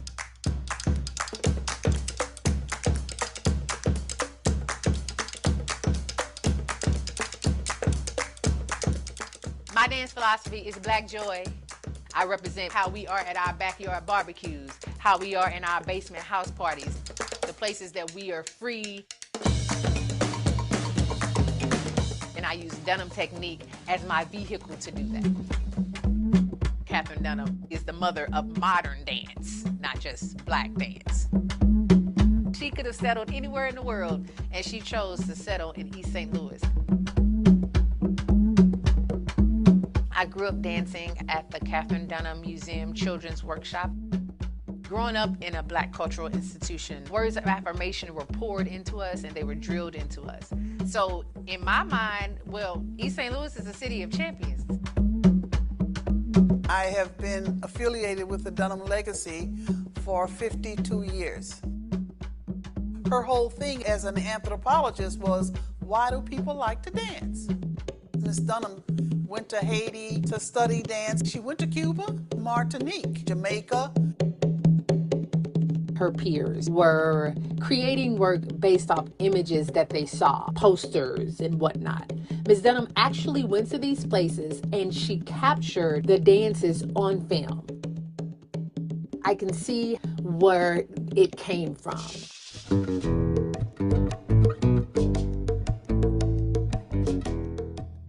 Dunham technique is a Afro-modern Caribbean dance technique that embodies your heart, your soul, your spirit, and your body.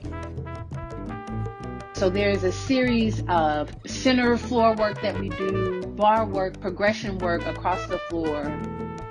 She was definitely a pioneer, a world maker. That's like my dance mama. She was Beyonce before Beyonce was Beyonce. It was the late 60s, and she wanted to quell the violence that the young people were experiencing in East St. Louis.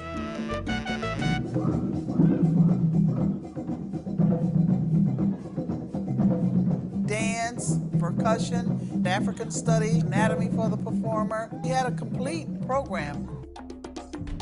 The class just blew me away, and I was just engulfed by that rhythm. It touched my soul.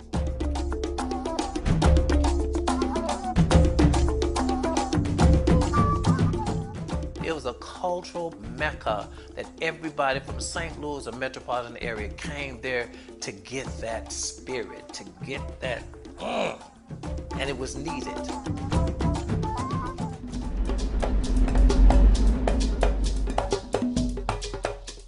Miss Dunham saw the value of connecting to her cultural identity that connection is not limited to one particular place, whether they came from Africa and went to Cuba or went to Haiti or they ended up in Mississippi. That African diaspora is very important.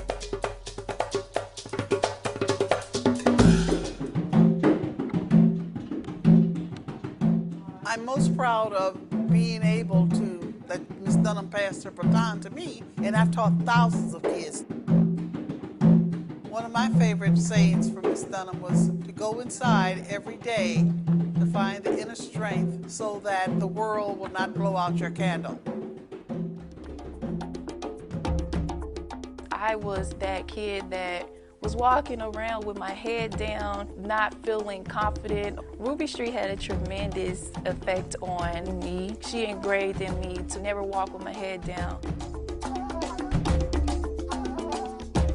It takes blood to be related, but it takes love to be family, and I feel like we all have that. Miss Street choreographed Maya Angelou's Phenomenal Woman. Imagine what that's like for a 15-year-old girl to embody it. You don't have any option but to be a phenomenal woman. Everybody who has come through that program has now gone on and have done things that the world and society tells us that we could not have done, but we're doing it.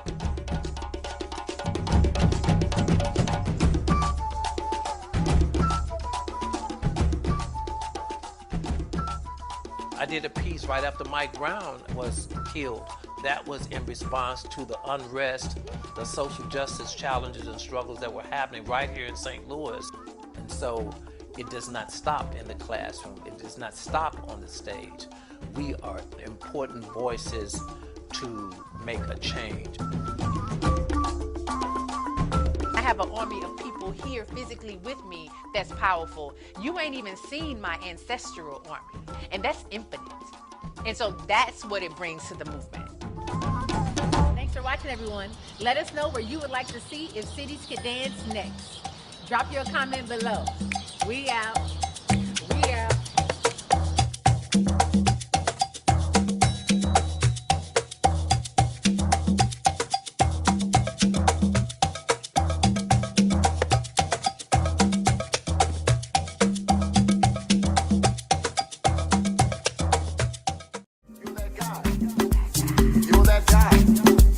I heard your track last week in the club, and it touched me. It really touched me.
Hello, my name is Celia Eleanor Benvenuti, and I am an Afro-Puerto Rican dance artist, native Detroiter, Howard University alumna, and certified Dunham technique instructor.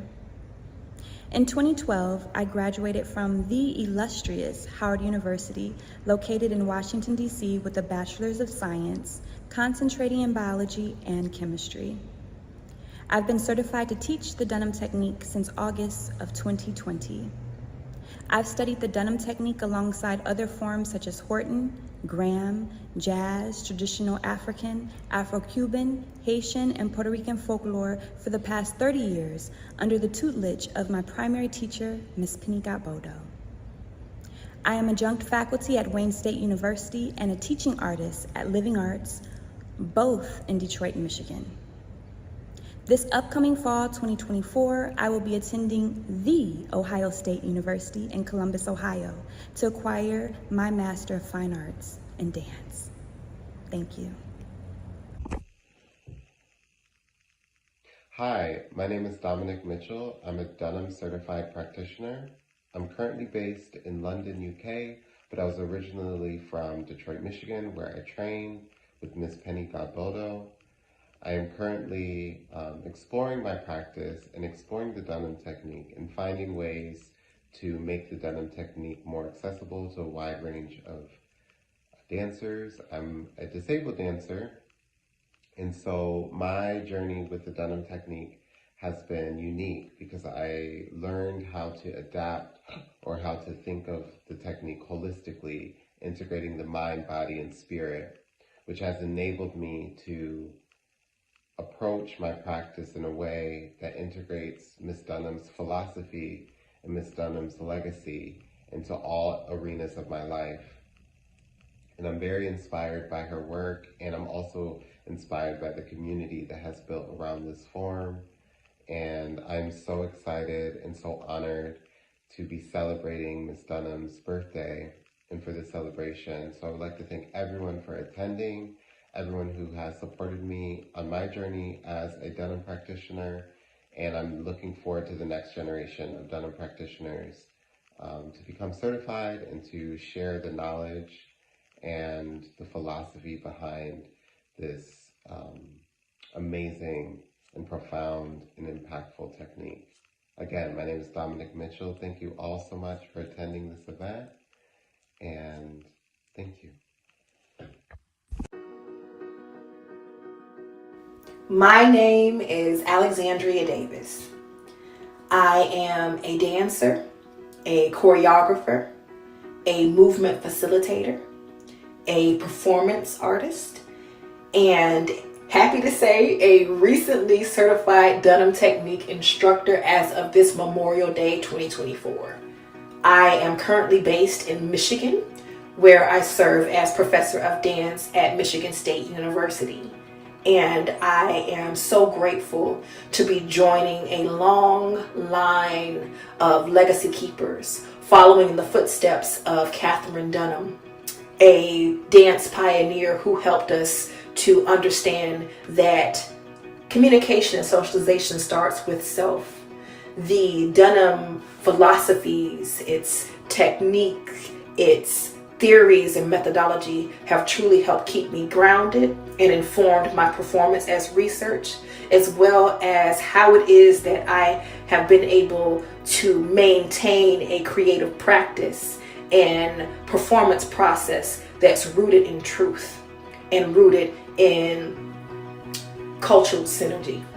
I am grateful to have mentors like Madam Penny Bodo, who I met during my graduate studies at University of Michigan, who led me to the Institute of Dunham Technique certification, where I began my process in 2020 amidst the COVID-19 pandemic, a time that was filled with uncertain transitions and shifts between normal and this is the way now. And I was grateful to be able to log on to a Zoom meeting once a Sunday to dance, to discuss Miss Dunham, her process, how it was that she was shifting between anthropology and performance, and it truly helped keep me sane.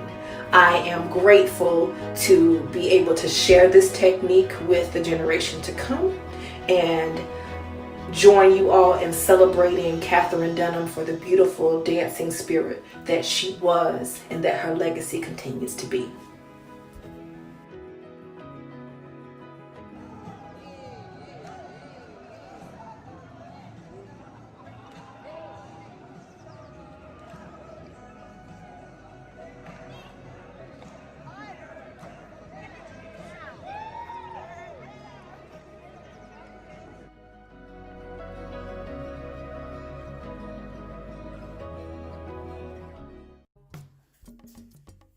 Hello, my name is Karen Prawl. I'm Associate Professor in the Theater and Dance Department at Wayne State University in Detroit, Michigan.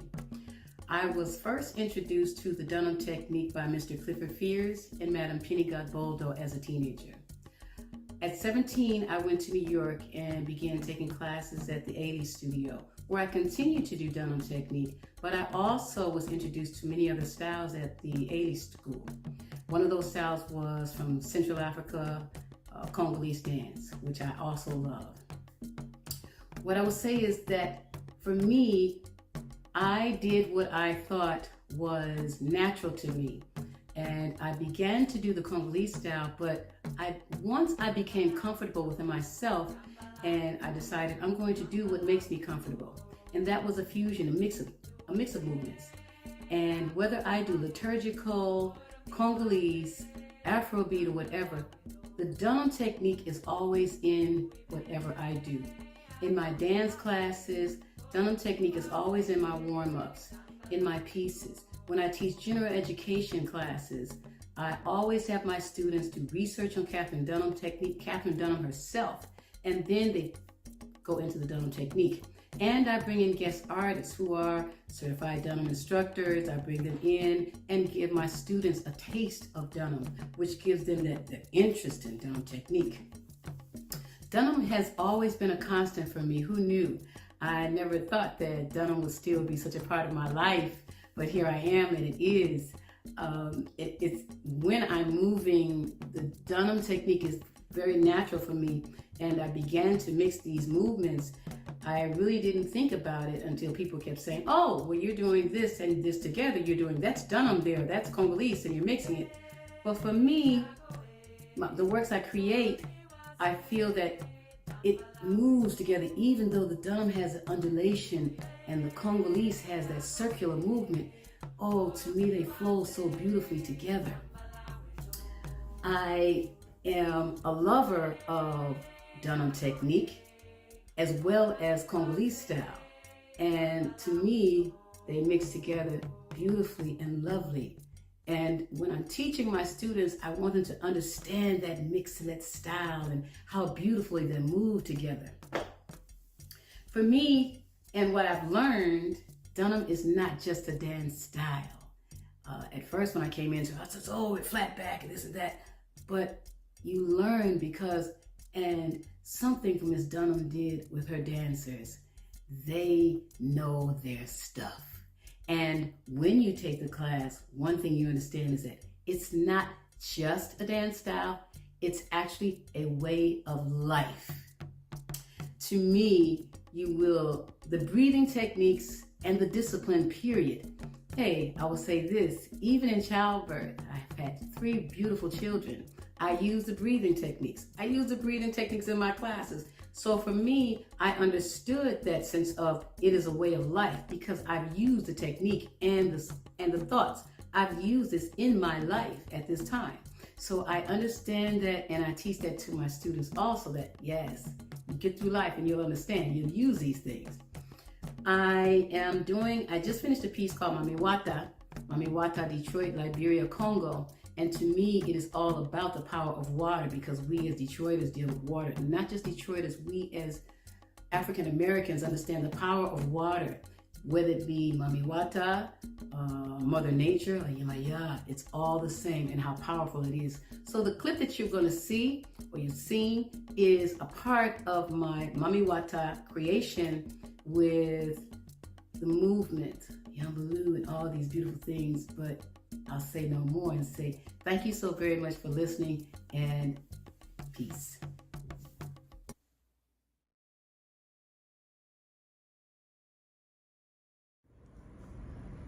Hi, my name is Celia Benvenuti, and I'm a teaching artist here at Living Arts, certified Katherine Dunham technique instructor, and specialist in African Caribbean dances. I had the pleasure of teaching Modern 1 and Dunham 2-3 this year, and of course, we explored the Katherine Dunham technique. What you will see next is the rehearsal process for Crossroads, Intersección, which is a piece that really explores self-discovery and self-examination, one of the 3 philosophies found in the Katherine Dunham technique. This piece tells a story about 5 young princesses embarking on a journey to find a hidden treasure, all the while ultimately finding that treasure actually within themselves. I hope you enjoy watching the glimpse of magic that we created. Thank you.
Thank you for watching Crossroads Intersección by Celia Benvenuti.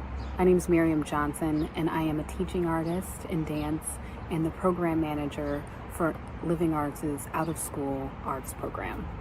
We are so honored to have had the Dunham technique and Katherine Dunham's legacy carried on by our students over the last few years.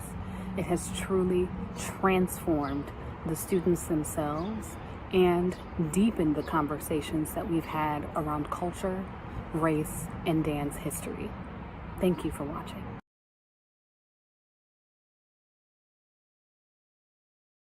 On Father's Day, in the spirit of Juneteenth, 2023, several men of Hartford Memorial Baptist Church ministered to the congregation in movement. These men were led by Minister Penny Godbolo and members of the Hartford Liturgical Dance Ministry, who prayed and rehearsed this powerful sermon in movement every week for 2 months. The song chosen is called Removal of the Mask by Daryl Coley. I present to you the men of Hartford Memorial Baptist Church.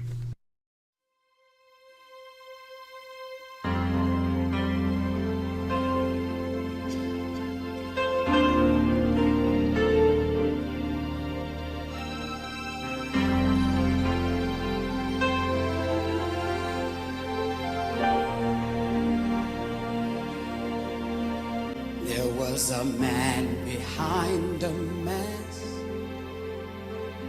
appearing to be whole. At the removal of the mask, another man had been exposed, fragmented and broken, full of pain and agony. He relished the thought of being free.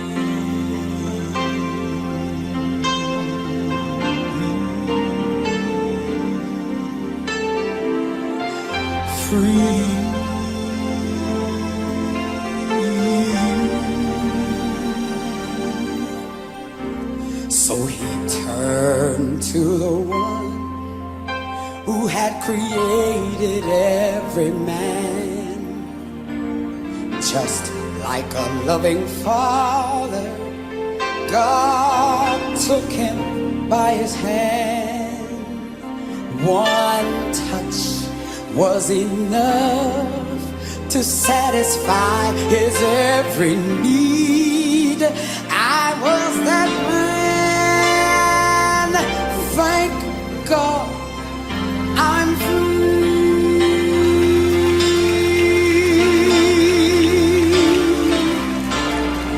I have a quality of omnipotence sleeping inside of me. It was awakened by the one who created me. Thank you, Lord. His resurrected power crushed the mask that used to be. Now the man that you behold is truly me.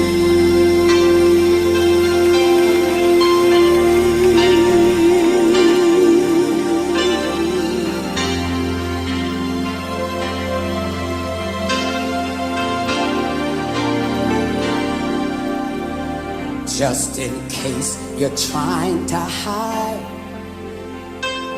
all the pain you feel inside, deceiving yourself by wearing a disguise. Let the power that's within you be awakened and released. God He will stop the masquerade and let you be free.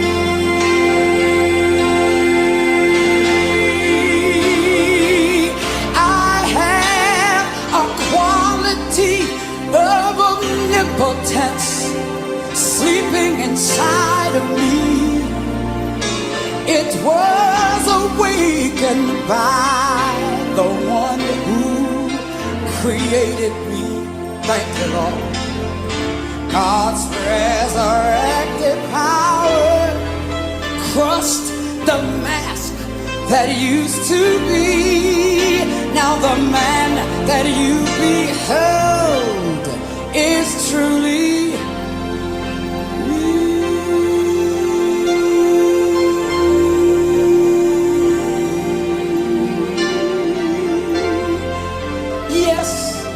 it's me.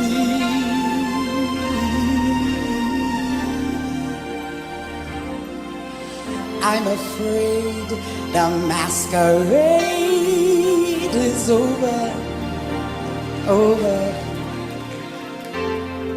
You're looking at me.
Bubba!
Wakanda forever. You know you're unique, right?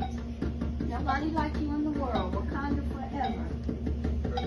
And we love you and we appreciate you. And I'm going to say, as a mother of a U of M graduate, we expect great things from you in the future. Wakanda forever.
I think that at the University of Chicago, when I decided that I would not be an anthropologist per se, I would always know and love anthropology, but I would not be like the Herskovits or the people who were influencing my life at the time, Redfield.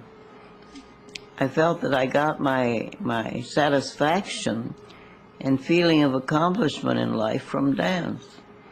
And I think that's when I decided this is what I want to do. I will not give up anthropology. Two of them came together in my own thoughts about form and function and dance anthropology and so forth. And meeting of arts and science, very, very important to me. And I'm glad to have been one of the forerunners of that fusion. But nothing satisfied me as much as the investigation of dance, the participation in dance, then the creation, not only of dances, but later the creation of the people who did those dances. And that's been one of my big things in life. I like to see people develop, an individual or a group. I like to see them begin to blossom. And I think we have so little of this. Most people live and go through life, and have a family, and die, you know. And I think that the whole thing of being able to feel I am, and I am this, and I want to show this, I want to be this, and really blossom as a person or as a community. Now I feel I'm looking at communities. And the healthy community is the community that feels that it's worthwhile, that it's doing something. And so this is my life. I can only exist where this feeling of accomplishment is foremost in people's minds. When you first were developing your love for dance, or it was just developing naturally in you, were you taking classes as a child, or was it the effect of seeing dancers and musicians around you? Well, I took some classes. My teachers who influenced my life. I had a Russian teacher, Ludmila Speranzova, I've written about, you know, and Vera Mirova, those people. And certainly I appreciated moderns. I never studied Graham technique, but I could appreciate it. And since my life was one of research and development more on the folk and primitive areas, there is an endless, vast sea of material.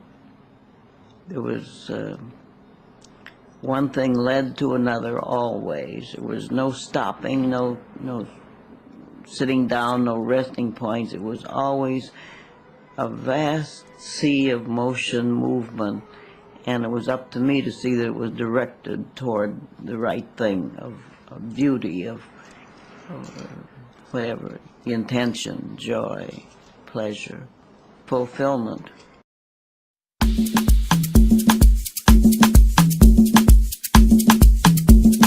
Let me tell you something. Let me tell you something. Let me tell you something. Let me tell you something. Let me tell you something. Have you ever met those type of people that don't quite get it? That just don't understand what it is you feel when you hear Barbara Tucker sing, "I Get Lifted." They just don't understand when India goes into her prayer, why it takes you there and you don't understand the words.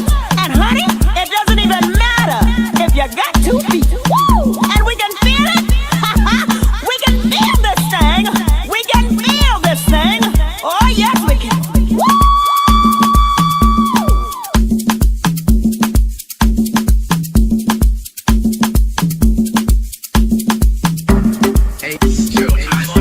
We're back in the time machine. 1996, New York City.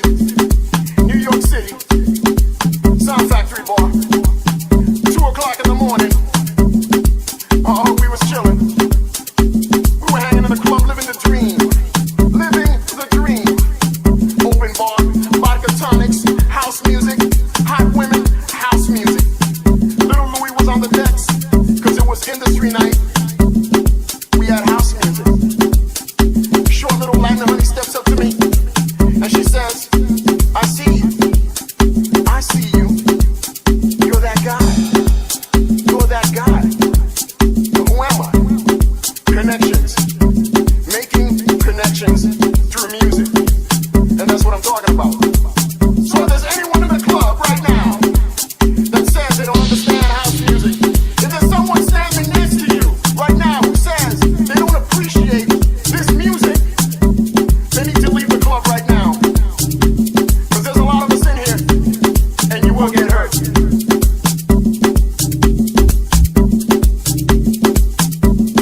So we're back in the time machine. 1997. New York City. New York City. Red zone. 4 o'clock in the morning. Oh yeah. The vibe is tight. The girls are tight. Hey, I'm feeling right once again. It's industry night. Smoking weed. Indeed. Living the dream.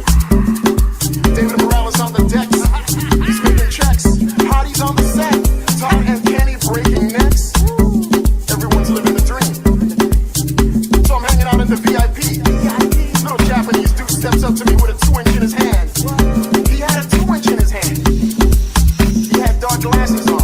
I remember he had dark glasses on. I'm sipping Cuervo on the rocks. Buying time. Buying time. Feeling right. Feeling right. He steps to me once again. I see you. I see you. You're that guy. You're that guy. I heard your track last week in the club, and it touched me. It really touched me. And that's what I'm talking about. Making global connections. Spread this around the world. So if there's anyone in the club right now that says they don't understand house music, if there's someone standing next to you right now who says they don't appreciate this music, they need to leave the club right now.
that just don't understand what it is you feel when you hear Barbara Tucker sing, I get lifted. They just don't understand when India goes into her prayer, why it takes you there, and you don't understand the words. And honey, Thank you for joining us with the virtual Dunham celebration.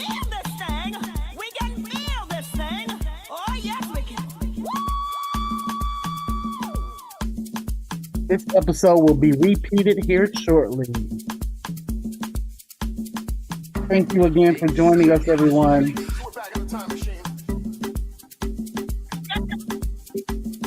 1996, New York City, Sound Factory bar, 2 o'clock in the morning. Thank you for joining us. Thank you again for joining us for the 3rd annual virtual Dunham celebration. We guys hope you enjoyed. We're about to have a repeat of the same episode. It will be on all social media channels. And after today, you will have a new link for a new replay after we make a couple edits to some things that we missed. But thank you for everybody that participated. And we will see you next year celebrating Miss Katherine Dunham.